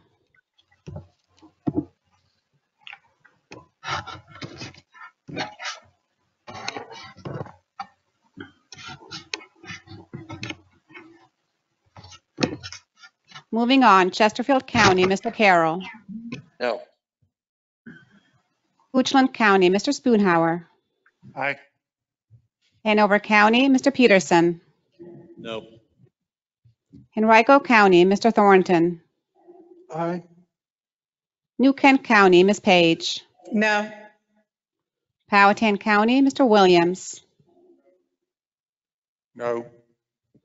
City of Richmond, Mayor Stoney. No. House of Delegates, Delegate McQuinn. No. CTB, Mr. Brown. No. And that concludes the roll call. Thank you, Ms. Mueller. Ms. Heater, I assume the motion failed? Yes? Yes, the motion failed. So the bylaws will not be revisited. Understood. So just so everybody's clear, we can only base a judgment upon the votes that actually occurred in the record before us, despite the understanding at the time that that amendment was approved. It actually was not. And that was the record that we have. We can only move forward on the record that we have. So the amendment to Article 3, subsection A failed. Bylaws were approved as amended. The only amendments that were actually approved were the other two concerning the committees electing their chairs, and also the nominating committee being recommended by the chair. So because of that, the bylaws are approved as amended, except for that one amendment that was in dispute. Mr. Chair. Yes, Delegate McQuinn.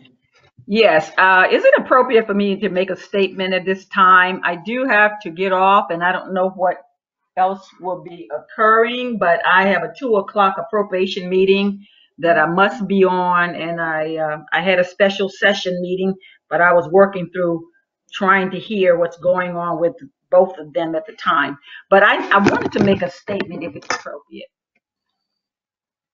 Yes, please. Okay, thank you, Mr. Chair. I represent Charles City, Henrico County, the city of Richmond, and a part of Chesterfield as well. And, when this particular proposal was brought to us to establish the CVTA, it was my delight to carry it. It was my delight as a individual who had been a part of government since actually 1992 in one capacity or the other. And so I've been able to sit at the table over the years and, and recognize or realize the division, as well as those times where there was an opportunity to cooperate with the region. And so this, I thought, as people have shared, and then we have been interviewed about how important it is for us to collaborate, and moving forward, this will be a different time and a different day. And I just would encourage all of those of us who are sitting at the table, who's going to be a part of that we make sure that happens. I feel that it's a little difficult for me to really be engaged the way I want at this time because of the way this is set up, with the Zoom meeting, these difficult times, COVID-19, and the dynamics that we are having to deal with. So I guess we do the best that we can. I would encourage, and I'm gonna get back, well, let me finish saying this first. But I would hope that we would take this opportunity, and matter of fact, check ourselves at the door, not just based on the localities that we are representing, but based on what is in the best interest of the region. And I clearly, and I'm hoping that I'm articulating that in a way that it wouldn't offend anyone, but people would understand that we have an opportunity to create a paradigm shift. We have an opportunity to help and support and extend services to places that services had not been extended, whether it's transit, whether it is an opportunity to collaborate on some big $1 million project, whatever it may be. Let us take this opportunity to check ourselves at the door and get it right. Let us be the model that this country needs. And I'm saying that because I'm just hearing the dynamics today. I'm a little concerned that there have been meetings before this meeting and things had already been decided. And I just think that to do that, it is unfair to everyone at the table. Let us not allow it to be politics as usual. And I just felt the need to say that. We have a great opportunity to make an amazing change in this region. We have a wonderful opportunity to make some decisions that everyone's going to look at us and say, wow, these guys did that for the benefit, of the region. And I just encourage us to do that and have conversation with everyone. There are some new people. This is a new entity. New people are at the table, and already I'm having some problems with what I have heard and the limited things that I have seen. Now, let me go to one other thing. I don't know how the system is set up, but in terms of what is here for what I can see, it is difficult for me to move anything around. I've basically seen what you have put up on, on the screen, and I can't even see all of that. The second thing is that in terms of names and faces, I've got beside mine, there's a D, and I don't know what that stands for. I guess Dolores. You have a less than a dime or a nickel size facial expression that's put up on the screen along with all of these alphabets.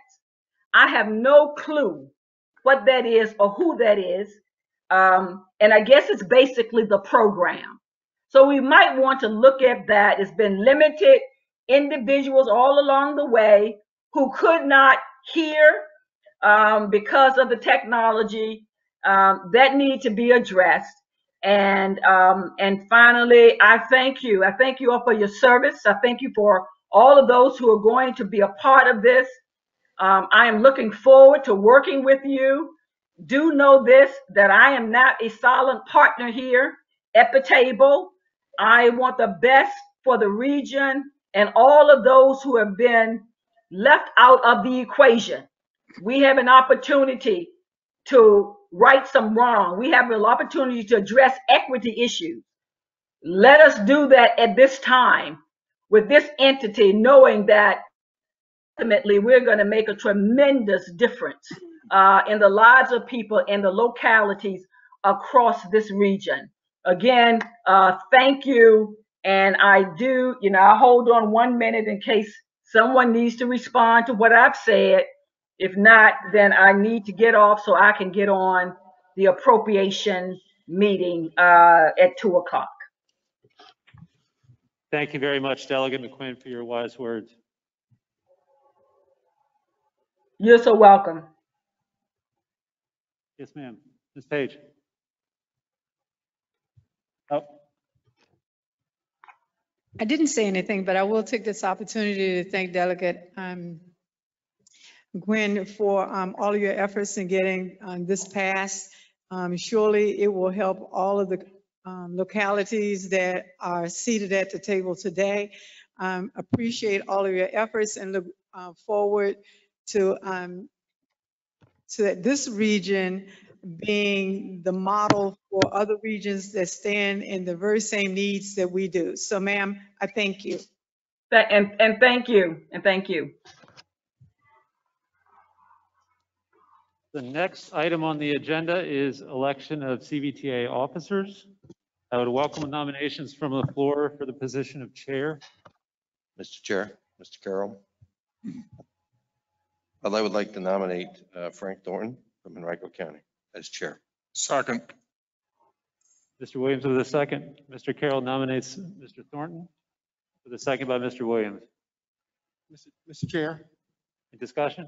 Yes, sir, Mr. What Brown. are we going to do in sequence, or we're taking the nominations at once? How are we doing it? You want both nominations for chair and vice chair? Or do you Yes, sir. like to nominate Mayor Stoney for vice chair? I'm sorry, could you repeat that? Like to nominate Mayor Stoney as vice chair? Yes, sir. There's a nomination for vice chair. I'd like to nominate Mr. Carroll from Chesterfield County for vice chair.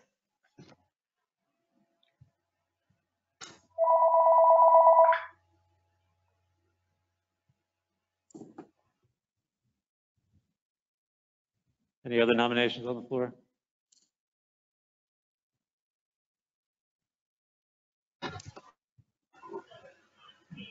Okay, so we'll take those in order. The nomination for chair was Mr. Thornton. You ready for a roll call vote? Yes, I am, Mr. Parsons. Town of Ashland, Mr. Hodges. Aye. Charles City County, Mr. Coda.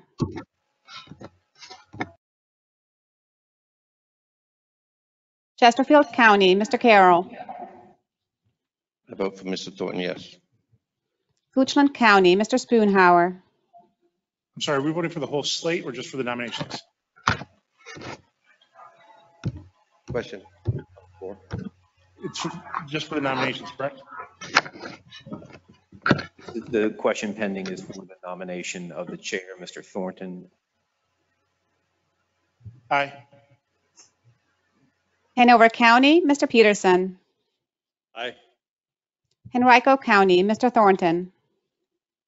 Aye. New Kent County, Ms. Page. Aye. Powhatan County, Mr. Williams. Aye. City of Richmond, Mayor Stoney. Aye. House of Delegates, Delegate McQuinn. Aye. CTB, Mr. Brown. Aye. That concludes the roll call. Thank you, Ms. Mueller. Congratulations, Mr. Thornton. Congratulations, Mr. Thornton.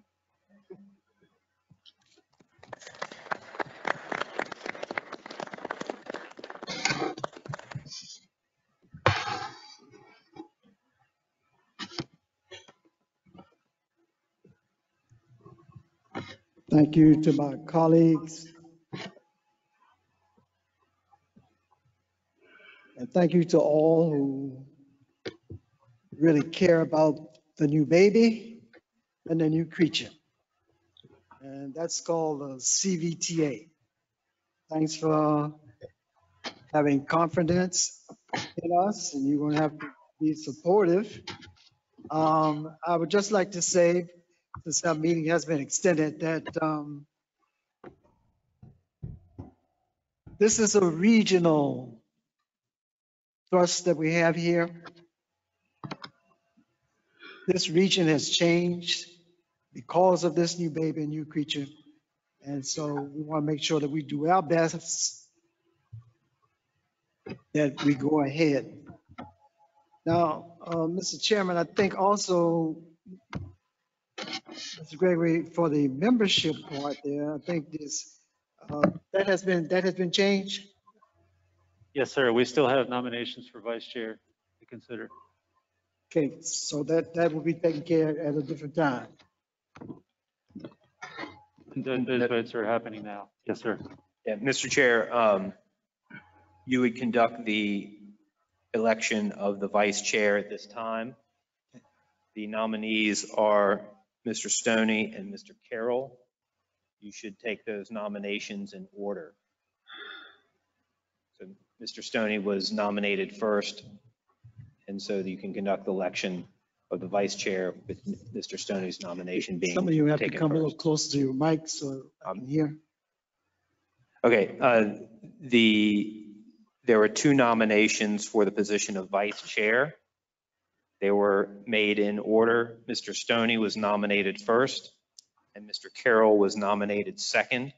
You would conduct the election based on the nominations in order presented. So Mr. Stoney you would conduct that vote first, the vote on his nomination as vice chair.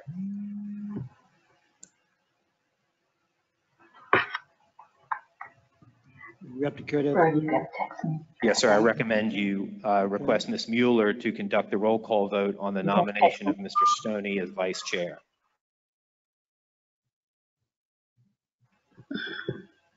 Mr. Chair, I'm ready to take the roll call.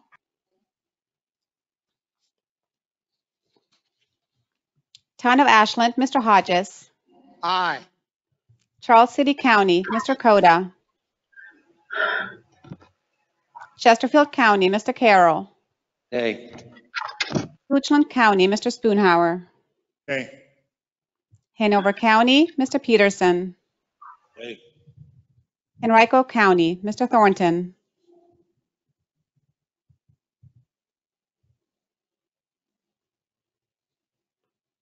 Aye.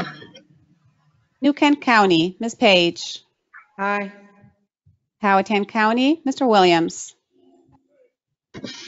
Hey. City of Richmond, Mayor Stoney. Aye. House of Delegates, Delegate McQuinn. Aye. PTB, Mr. Brown. Aye. That concludes the roll call.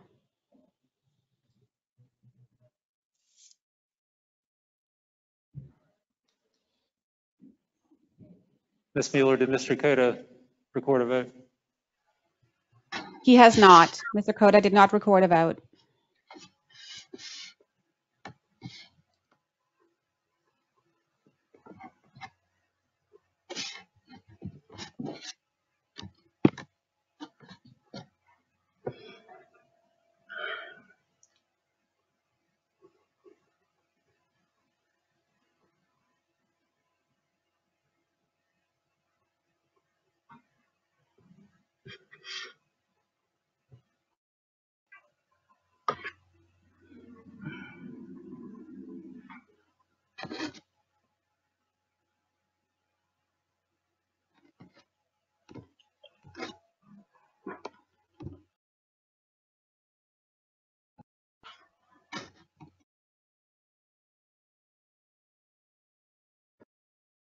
Okay, it did not pass. Okay.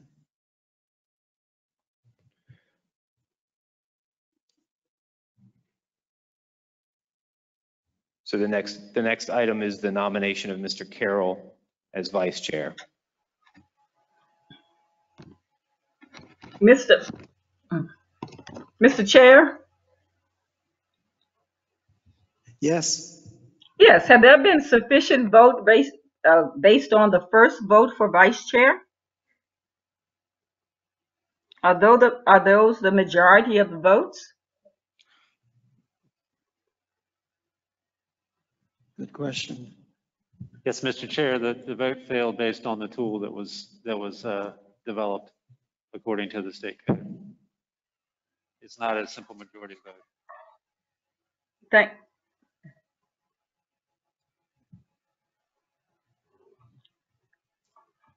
Thank you.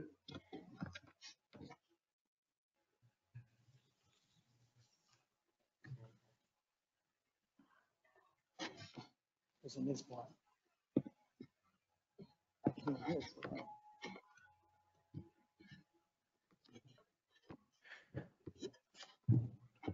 So Mr. Chair, to be clear, the nomination of Mr. Stoney as vice chair, based upon the weighted voting and the tool that's been developed to calculate that nomination failed. So Mr. Stoney is not elected vice chair. The remaining nomination is Mr. Carroll. So I suggest you take a roll call vote on the nomination of Mr. Carroll as vice chair. At this time, we take a roll call for Mr. Carroll as vice chair.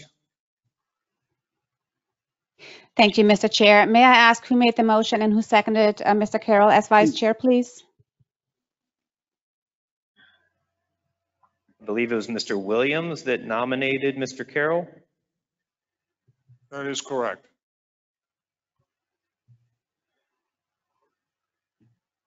And who made the second? Not required. It's not required for a nomination for an officer. Thank you, Mr. Gregory. Town of Ashland, Mr. Hodges. Aye. Charles City County, Mr. Coda. Chesterfield County, Mr. Carroll. Aye. Goochland County, Mr. Spoonhour. Aye. Hanover County, Mr. Peterson. Aye. Henrico County, Mr. Thornton. Aye. New Kent County, Ms. Page. Nay. Powhatan County, Mr. Williams. Aye. City of Richmond, Mayor Stoney. Nay. House of Delegates, Delegate McQuinn. Nay. PTB, Mr. Brown. Nay. That concludes the roll call.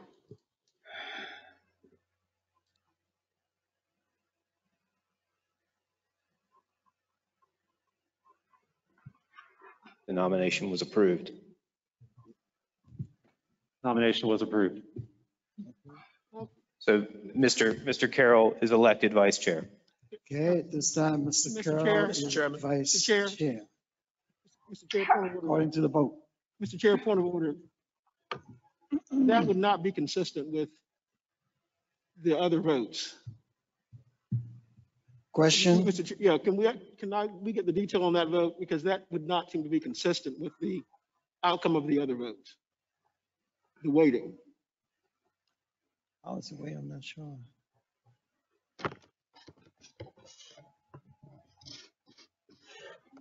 We've requested an explanation.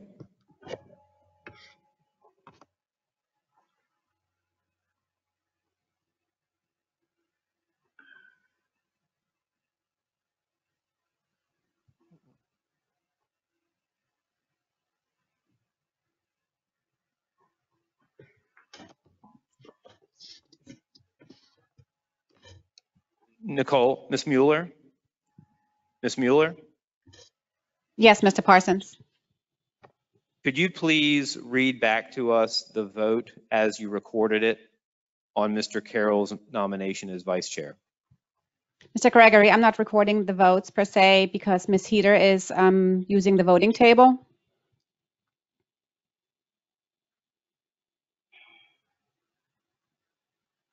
I have Ashland, I. Charles City, absent. Chesterfield, I. Goochland, I. Hanover, I. Henrico, I. New Kent, no. Powhatan, I. Richmond, no. Delegate McQuinn, no. Mr. Brown, no. And the result is it fails. Is that correct? That sounds like it's correct. Were the votes correct? Thank you. Then the tool indicates that the motion failed. Right.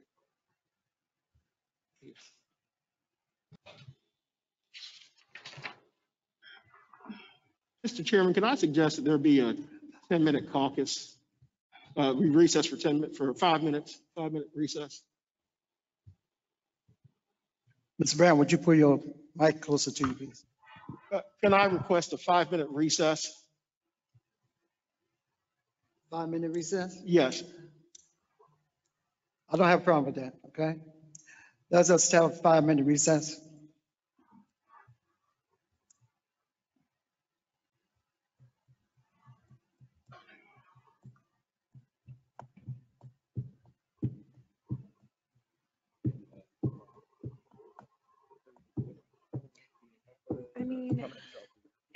I mean, I don't know. The tabs weren't made up for all these different votes, so I've been trying to make them as I go, and I'm just trying to verify that all of the populations are right, because, yeah, so I just, each of the tabs are facing on the population. Pretty sure I have. Are my laptop? Or are you good looking? I just want to have. No, I appreciate it. No, I very much appreciate it.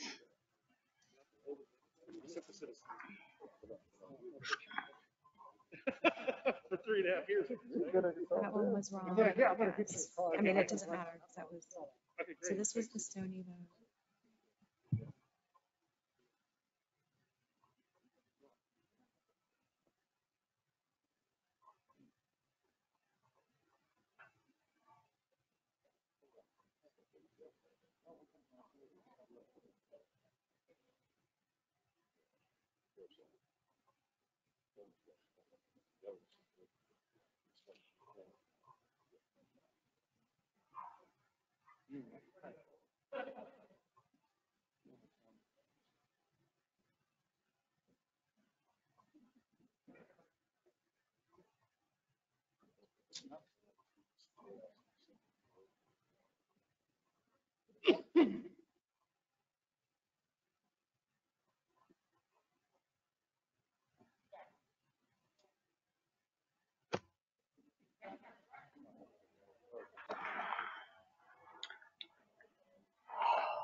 like to call the group back to order.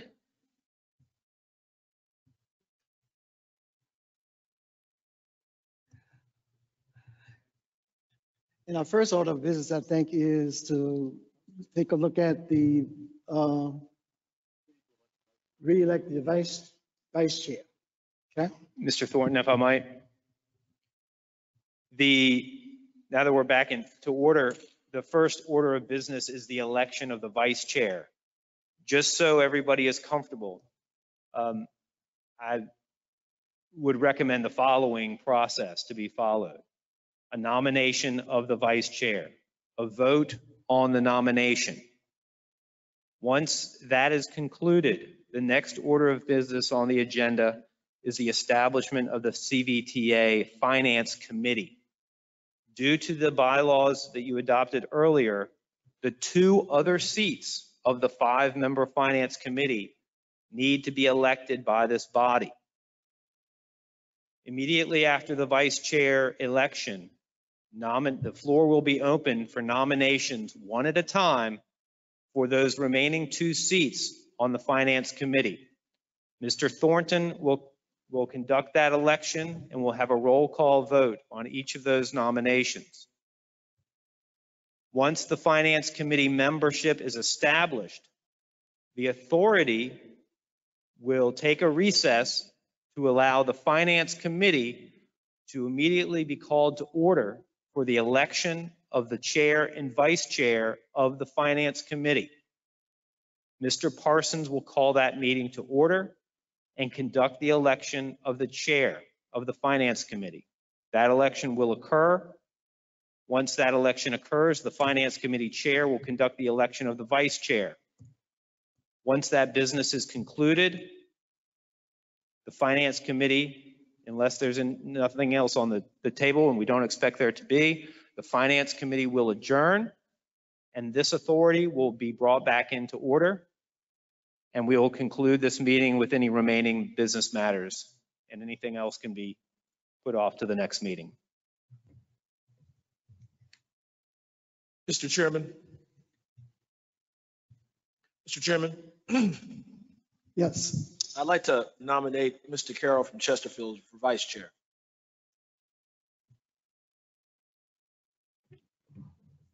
Are there other nominations?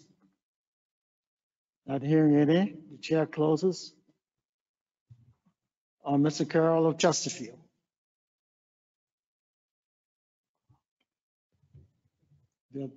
Mr. Chairman, I ask that you call the roll. Mr. Chair, if I may, I'm going to go ahead and take a roll call. Roll call. Thank you. Town of Ashland, Mr. Hodges. Aye. Charles City County, Mr. Coda. Chesterfield County, Mr. Carroll. Aye. Goochland County, Mr. Spoonhauer. Aye. Hanover County, Mr. Peterson. Aye. Henrico County, Mr. Thornton. Aye. New Kent County, Ms. Page. Aye. Powhatan County, Mr. Williams. Aye. City of Richmond, Mayor Stoney. Aye. House of Delegates, Delegate McQuinn. And CTB, Mr. Brown. Aye. This concludes the roll call.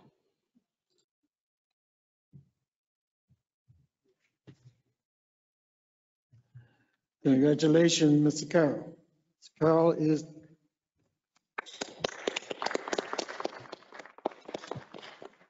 Thank you, everyone. I look forward to getting down to business and making a great difference for our region. I know we got a lot of work to do, and I think everybody's committed to do that. So thank you.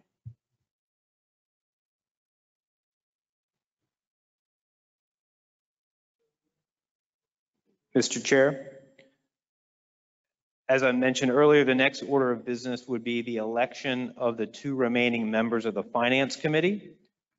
The Finance Committee is comprised of the members of the 3 jurisdictions with the highest population. So that's the city of Richmond, Henrico, and Chesterfield. And the 2 remaining members are to be elected by, or appointed, sorry, by the authority. So if you would please open the floor for nominations for the first seat to the Finance Committee. Okay, any questions on that? We will have nominations then for the chair, right? The chair, the two seats, the two seats. Nomination for the two seats. Mr. Chair. Mr. Chair, Kevin Carroll, I make a nomination of Canova Peterson for one of those positions on the Finance Committee. Mr. Chairman, I nominate Mr. Brown, the CTB, for one of those roles on the Finance Committee.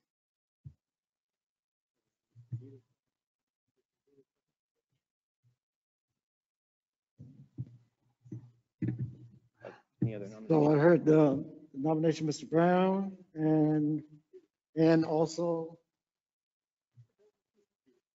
Ms. Peterson. Okay. Okay, the nomination of Mr. Peterson and Mr. Brown. Okay. All right. Do we have a roll call on that? Yeah. Are there any other names? Okay, the chair will close with those two. All right. You need a roll call? Okay, let's have a roll call, please. Mr. I will. Chair, I would suggest that you take those nominations as a slate, so just one vote is necessary. If motion's needed, I vote that you take them as a slate, Mr. Carroll. Thank you. I will now be taking the roll call for the two members of the Finance Committee. The nominations for Mr. Peterson and Mr. Brown. Town of Ashland, Mr. Hodges. Aye. Charles City County, Mr. Coda.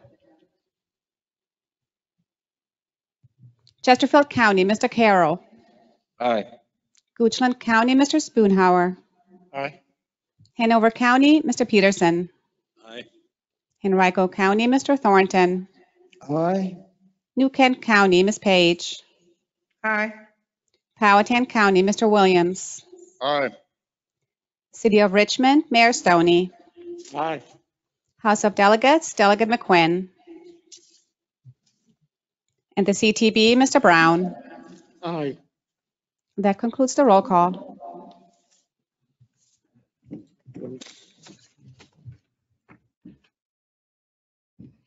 Okay, so the slate has been received, Mr.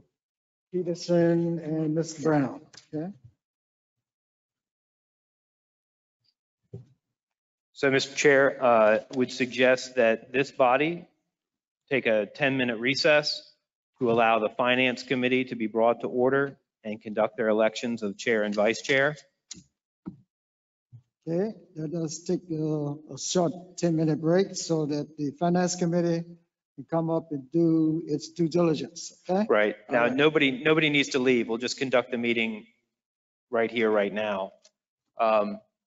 The Finance Committee is composed of Mayor LeVar Stoney, Mr. Kevin Carroll, Mr. Frank Thornton, Mr. Canova Peterson, and Mr. Carlos Brown. Mr. Parsons will bring the meeting of the Finance Committee to order for purposes of conducting the election.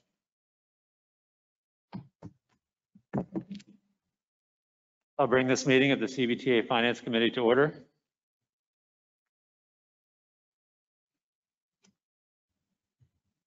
Are there any nominations for chair? Mr. Chair, I make a nomination for chair of Mr. LeVar Stoney. Mr. Carroll makes the nomination. Mr. Carroll with the motion. Is there a second? Second. Second, Mr. Brown. Yes. We have a motion and a second. Any discussion? Hearing none. We can do a voice vote, can't we? Can do a voice vote, yes, sir. Great. All in favor? Say aye. Aye. Aye. Aye. Any opposed? Motion carries. Congratulations, Mayor Stoney. Thank you.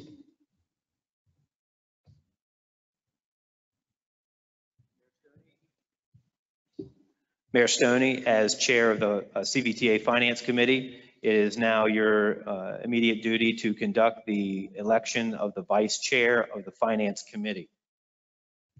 Thank you. We'll now open the floor for nominations for vice chair of the Finance Committee.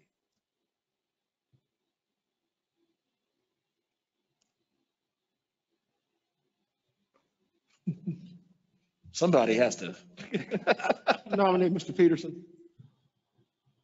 Mr. Peterson, you've been nominated. Do you accept? Any other nominations? We'll close nominations. We'll now do a voice vote on the nomination of Mr. Peterson from Hanover. All in favor? Aye. Aye. The ayes have it. Congratulations, Mr. Peterson. Is there Now- any other business to become before the Finance Committee?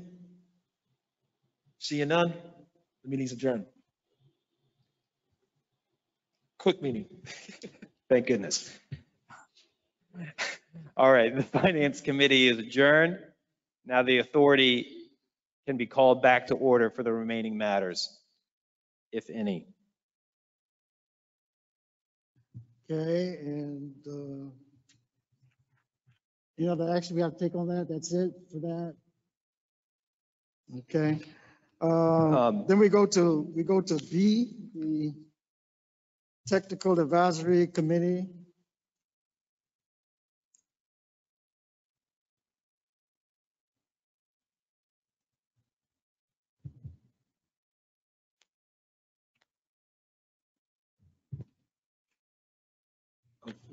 Action first.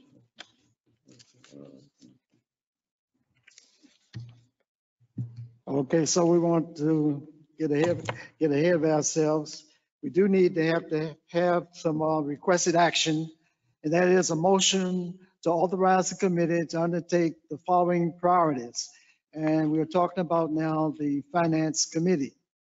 As you will see on your agenda, there are three things: review and recommend a draft for the fiscal year 2021 operating budget for authority approval. B, initiate a request for proposals for certain services required by the authority, such as banking, insurance, financial services.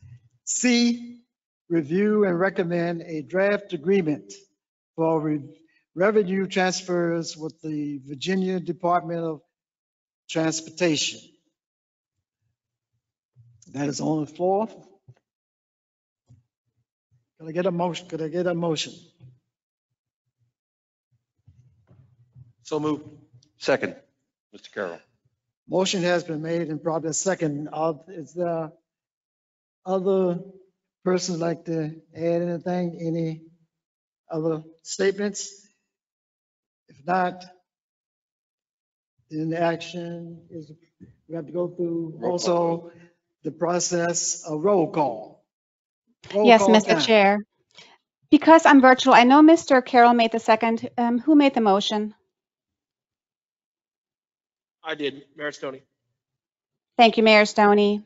I'll go ahead and take the roll call. Town of Ashland, Mr. Hodges. Aye. Charles City County, Mr. Coda. Chesterfield County, Mr. Carroll. Aye. Goochland County, Mr. Spoonhauer. Aye. Hanover County, Mr. Peterson. Aye. Henrico County, Mr. Thornton. Aye. New Kent County, Ms. Page. Aye. Powhatan County, Mr. Williams. Aye. City of Richmond, Mayor Stoney. Aye. House of Delegates, Delegate McQuinn. And the CTB, I'm sorry to interrupt. Delegate McQuinn may need to unmute herself. I believe she may actually not even be present at this time. She actually is present. She just called me and said that she hasn't been able to get off mute. Okay. She thought that maybe she was being muted by the control here. I have not muted her, but I believe she has now unmuted herself. Delegate McQuinn, can you hear me?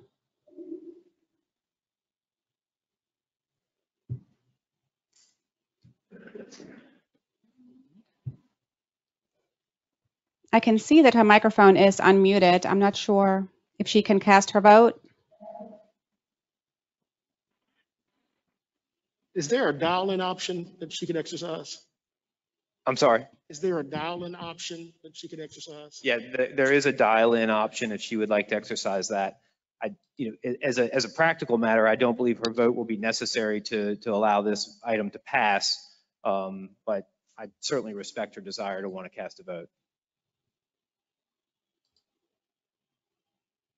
Can someone give her the dial-in or? Could she, is her chat function working? Could she type in? There is yes in a the chat function. I believe they're communicating with her now. That's correct. Could you send her the dial?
I apologize. We're trying to get Delegate McQuinn with the dial-in number.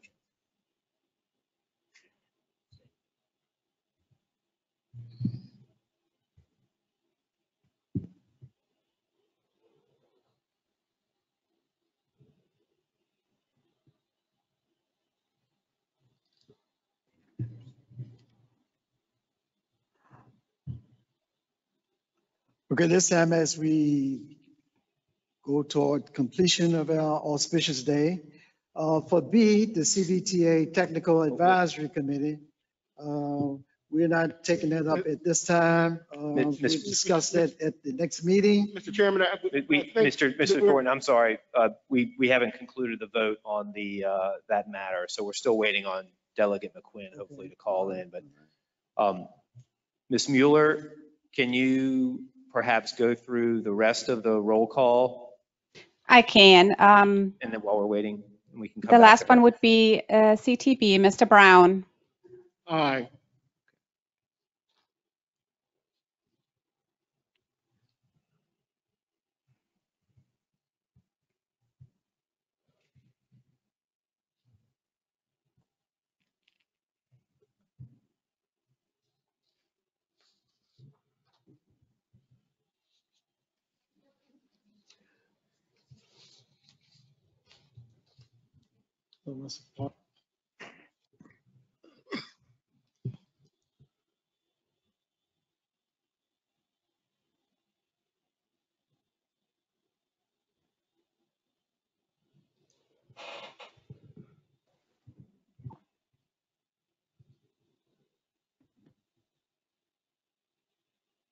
Yeah.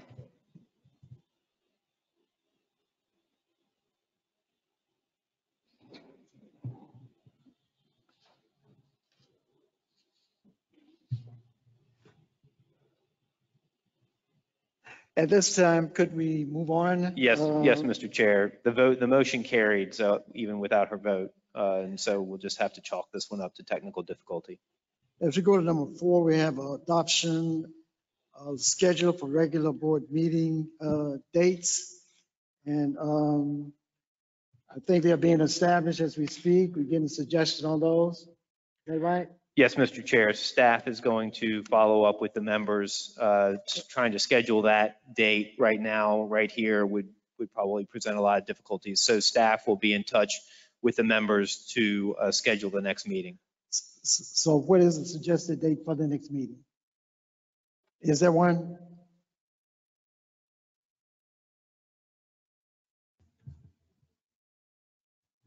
The next meeting, due to the notice requirements and the bylaws, can be no earlier than September 14th. So we will look for, that's a Friday, so we will be looking for dates with your offices after that. At your next meeting, we'll bring a suggested schedule for the continuation of your meetings throughout the rest of the year, if that's acceptable. Okay, this takes a roll call vote. No vote required on this item.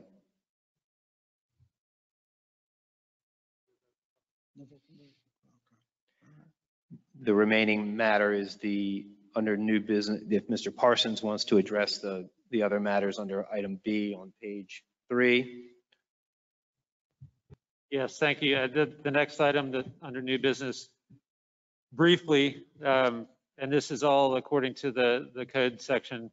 There are key priorities for year 1 of the CVTA. The first of those is development of a transit governance report. This is the only one with an end date, and that is December 1st of 2020. The second is development of a regional prioritization process for project selection that will inform the CVTA of what the regional priorities are.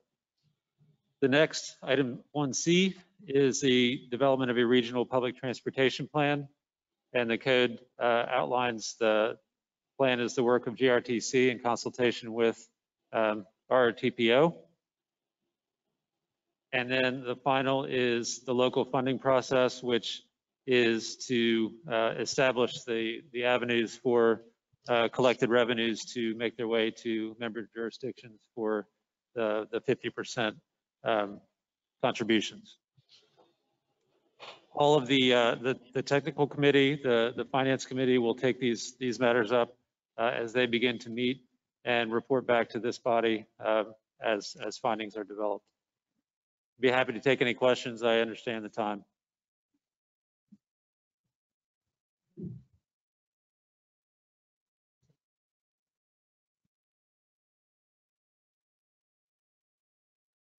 Okay, we go down to business. And at this time, it's the moment for public comments. Open period for that.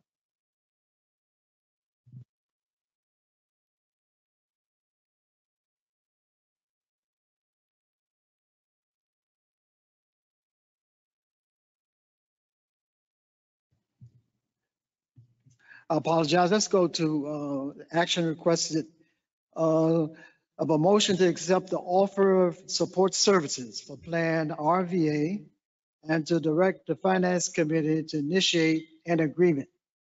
Mr. Carroll makes a motion to approve. Second. Vanilla Peterson. Motion has been made and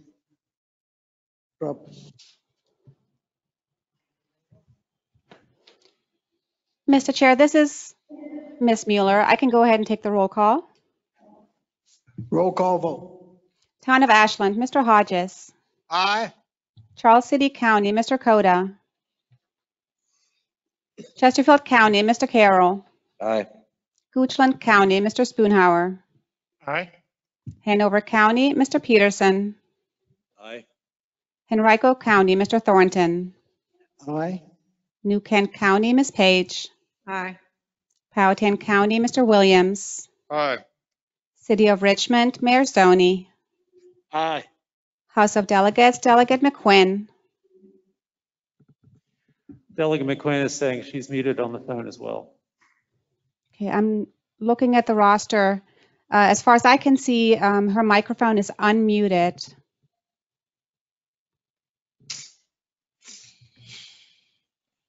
I'm going to move on. CTB, Mr. Brown. Yes. Mr. Chair, should we conclude the roll call without Delegate McQuinn? Yes. This concludes the roll call. Okay, the motion.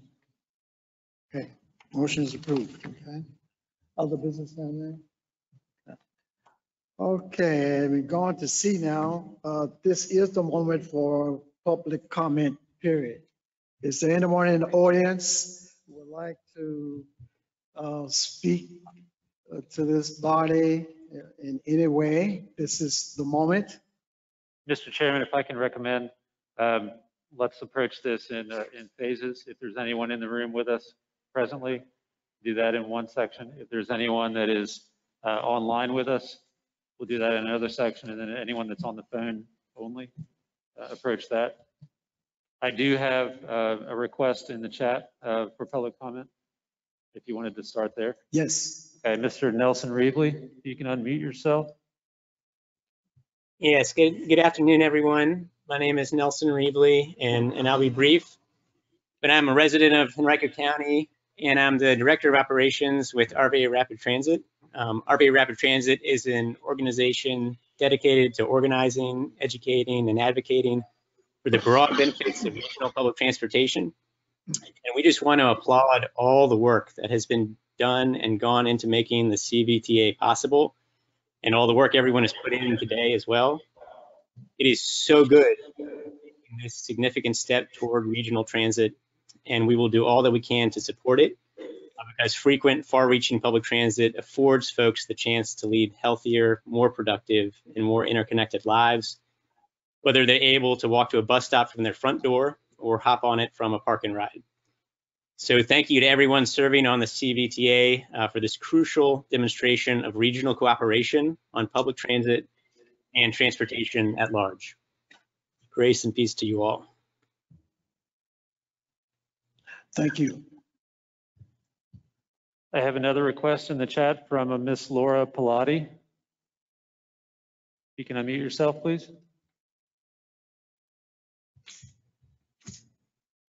Yes, hello and good afternoon. My name is Laura Pilati. I live in the Fairfield district of Henrico.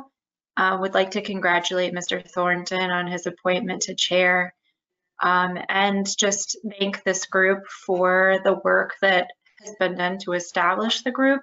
I'm very glad personally to see this new stream of funding generated, and am here to make a public comment offering my support of the regional portion of this funding to advance active transportation projects like the Ashland to Petersburg Trail. Our communities need more accessible and progressive options for transportation, and I look forward to seeing this group work toward that vision. Thank you very much. Thank you. Mr. Chair, I don't see any other requests in the chat. If anyone would like to make a public comment, now is the time to let us know in the chat. If you would like to open the public comment period to the room, we can do that next.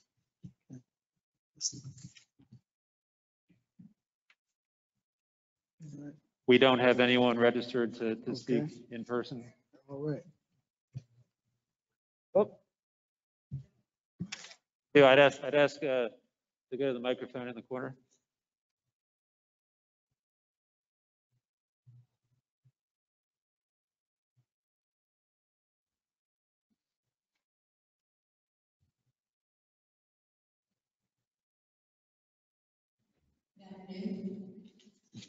Greetings, everyone. My name is Lee Lockwood Gordon, here on behalf of Sports Packers.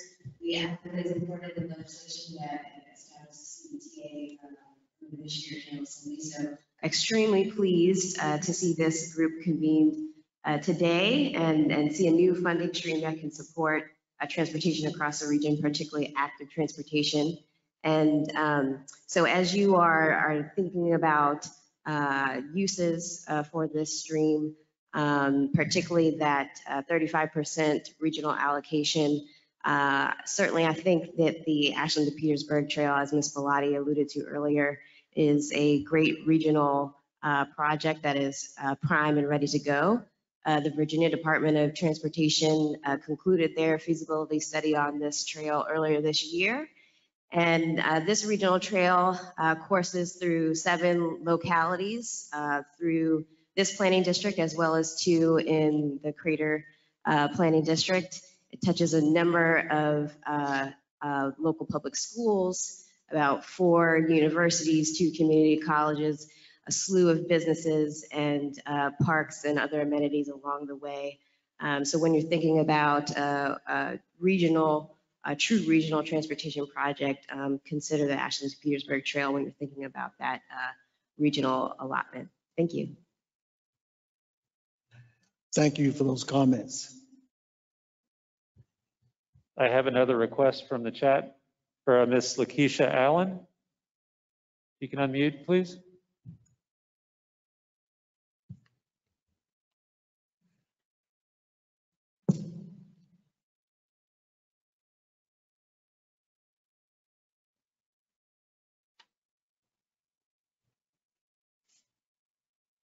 Yes.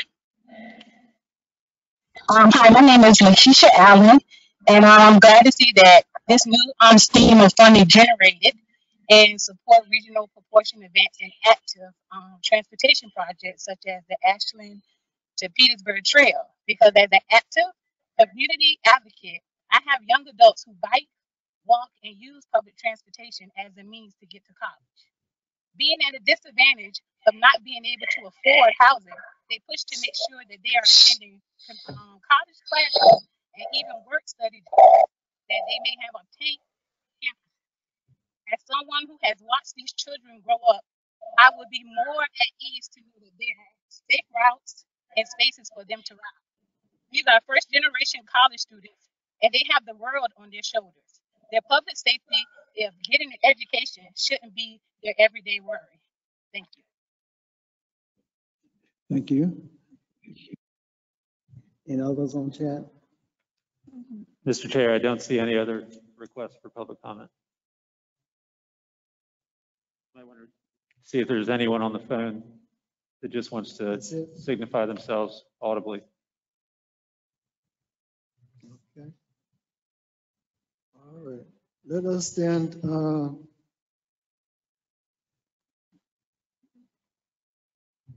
coming closer now. Okay, future meetings.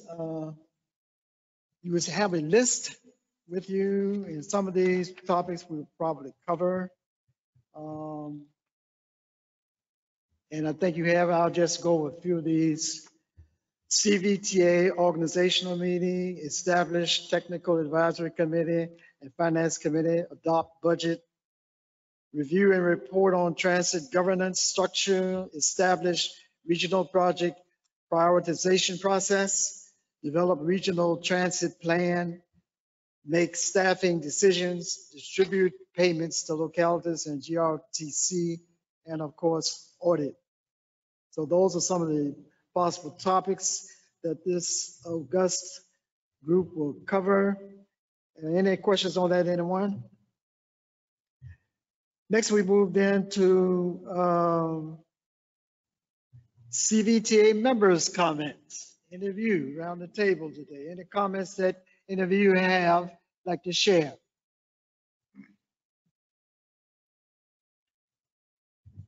Okay. Mr. Chairman, I'll just say that Mr. Canova Peterson Hanover, I'm just Hello. very happy and proud to be here with all of you and for all of us to be working together. On? Oh, okay. I'm just very proud to be here and part of this group, and I'm just really impressed with how everybody has worked together today to get through a very tough thing, organizing a new organization like this. And I think we've done very well, and proud of all of us here, and I think we're going to do great things together. Anyone else? I think, Mr. Chair, I think Delegate McQuinn may have rejoined us. Can you hear me? Yes. Okay. All right. This is very, first of all, this is very disappointing that I've not been able to really engage in this conversation. You have elected people, some of the, most, I guess, important part of this in terms of leadership, and I've not been able to be on. And I've been on Zoom all day with my special session. There has been no problem It is only when I've gotten on this that it's been a problem. And I know someone is, and when I got on the telephone, I tried to get on and speak so someone could hear me. No one respond there either. So I am just not sure what the problem was. I know you might want to say it was my phone, or my computer. However, I did everything that was humanly possible.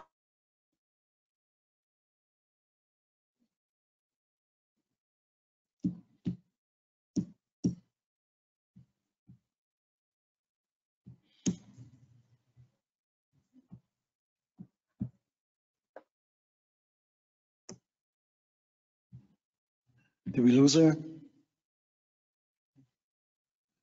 Delegate McQuinn, are you still there?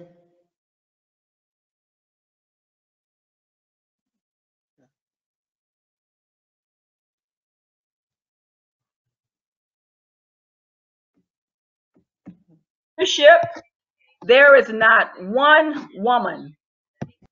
There is not. Can you hear me? Can you all hear me? Yes, we can. Okay. There is not one woman that have been appointed. And I am not talking about myself because I have a planning to do. Okay. It's been cut off again. Oh boy. Can you hear? Yes. Yes. You can? And my button is on. Okay. So there has not been one woman that's been put into that leadership role. And I just, again, encourage you all to look at what we're doing and what we have an opportunity to do, and making sure that it's inclusive, making sure that everybody's at the table and there's an opportunity for some great things to be done. And I just again need to say that, just for, not for just some of our purpose, but for everyone that's going to be a part of this. And again, I almost feel like we need to do something over again, because again, the process should have been a process so everyone could be involved. And if I'm saying that as a legislator that I cannot get on, then maybe we should have paused and made this happen at another time. Thank you. Thank you, Delegate McQuinn. Any other comments from members? Mr. Chairman, I'll be brief. And again, I'm very sorry that we were not able to have Delegate McQuinn's wisdom shared with the discussion here, because again, she was really the mother of this enterprise that we're undertaking today. But I want to say thank you to the region. As many of you know that for the last, I guess, 6 years, I have been kind of beating the drum that Richmond and the Central Virginia region needed to develop its own funding source for regional transportation needs, or it was going to get left behind the state. And it took a lot of courage and leadership and collaboration on the part of you as elected officials and other leaders to come together and to take this step.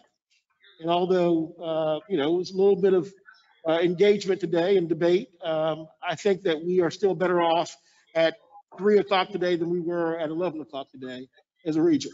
So thank you for your collaboration. I look forward to having a very inclusive dialogue. I do think it's very important to stress that if this is going to be successful, there has to be trust developed amongst all the parties at the table, such that everyone is engaged, all perspectives are heard and shared. And at the end of the day, votes will be votes. But I think it's very important that everybody feel respected and that they feel included. And so I would just encourage that as we are developing the agenda and the plans going forward, that we make sure that everyone has a chance to speak and is heard as those things develop. That goes for urban, small jurisdictions, rural, the ex officios. It's very important that we have buy-in for this to be successful. So thank you very much, and I'm proud to be here. And congratulations again to you, Mr. Thornton. You're one of the first people I met when I came to Richmond almost 25 years ago, and I've always looked forward to your leadership and mentorship. So looking forward to serving under you. Thank you for those comments. Anyone else? Mr. Chairman, I would again like to thank Delegate McQuinn, but not only to our delegate, but 5 years ago, I came to the Richmond Regional Transportation Planning Organization, not having a clue as to all the antonyms that they have, and I have probably learned on a half of them now. But it was my first time meeting Mr. Brown. I remember him addressing the needs of our region and what we needed to do to position ourselves better to have our transportation needs met. And since then, I can truly say I have, of the many meetings, and I know I've irritated him through some of them, but at the many meetings, he has spoke about the Hampton Roads area and the Northern Virginia area and what we need to do to be players in getting our transportation needs met. And so, you know, at one more meeting, Mr. Brown, I cannot leave without saying I-64 widening through New Kent County. With this authority, it indeed gives the 23,000 residents in New Kent County, along with all of the localities that are represented here today, what I consider hope. So to you, Mr. Brown, I thank you for you and also Secretary Valentine as well for your persistence and your help and your encouragement and your support of this Central Virginia Transportation Authority. Thank you so much. Mr. Chair, Kevin Carroll, I just want to say thank you to everyone for the hard work today. I think that there is a tremendous amount of experience and expertise that is participating on this committee. And I think that working together, we will be able to make a difference. I do want to recognize and thank Delegate McQuinn for carrying this legislation and bringing it forward and giving us all an opportunity to find solutions. Frank, I want to thank you for stepping up to be chair today, and all those, also everybody who's stepped up to work in a role. And so look forward to it, and time to get to work. Other comments? Okay, ladies and gentlemen, I just want to say as we are closing out, so much has happened. Some of us have been around a long time, but when a new baby is born, there's a certain aura that's around. And I'm using the analogy because the CVTA is that new baby and new creature. And the family, we as a family must make sure that this baby has all of its needs to be successful. And being successful means to make sure that we realize the transportation needs of our citizens. So I want to compliment all of the persons involved and even some of the elected officials who are no longer here, including staff persons, county managers and county executives, that thank you for what you have done to get us this far. So it is from this leap today, this leap of faith that came through hard work, that we want to go into the future. And some of you who have been around me somewhat, you heard me say that it's not just the large county, it's the large county plus the small county, because all of this makes up our region. And I'm going to end with the C word. We have to be careful about words sometimes. But one of the words that has really helped us to get this far was the C word. And I think if we continue to work hard and keep the C word in our vocabulary and in what we do, we will continue to be successful, even for people who come after us. So what is this key word? The key word is collegiality. Collegiality. And I think that's what this board represents. That's what this board has done. I am grateful that I have been in the presence of persons like you. And you need to give yourself some credit. Share it also with the people that you represent. This is very important. And with that, again, I say to all of us, a big shout out. Make sure this baby is successful.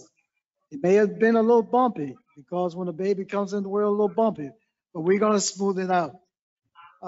Would someone also share with us the next meeting date? Mr. Chairman, staff's going to work on that, and we will reach out to everyone as we iron out the options. Okay. Are there any other concerns from any members before we adjourn? Thank you. Mr. We are Chairman, adjourned. Oh, excuse me. we need a motion. We need a motion to adjourn? We have to vote for Okay. adjourn. Okay. We are adjourned.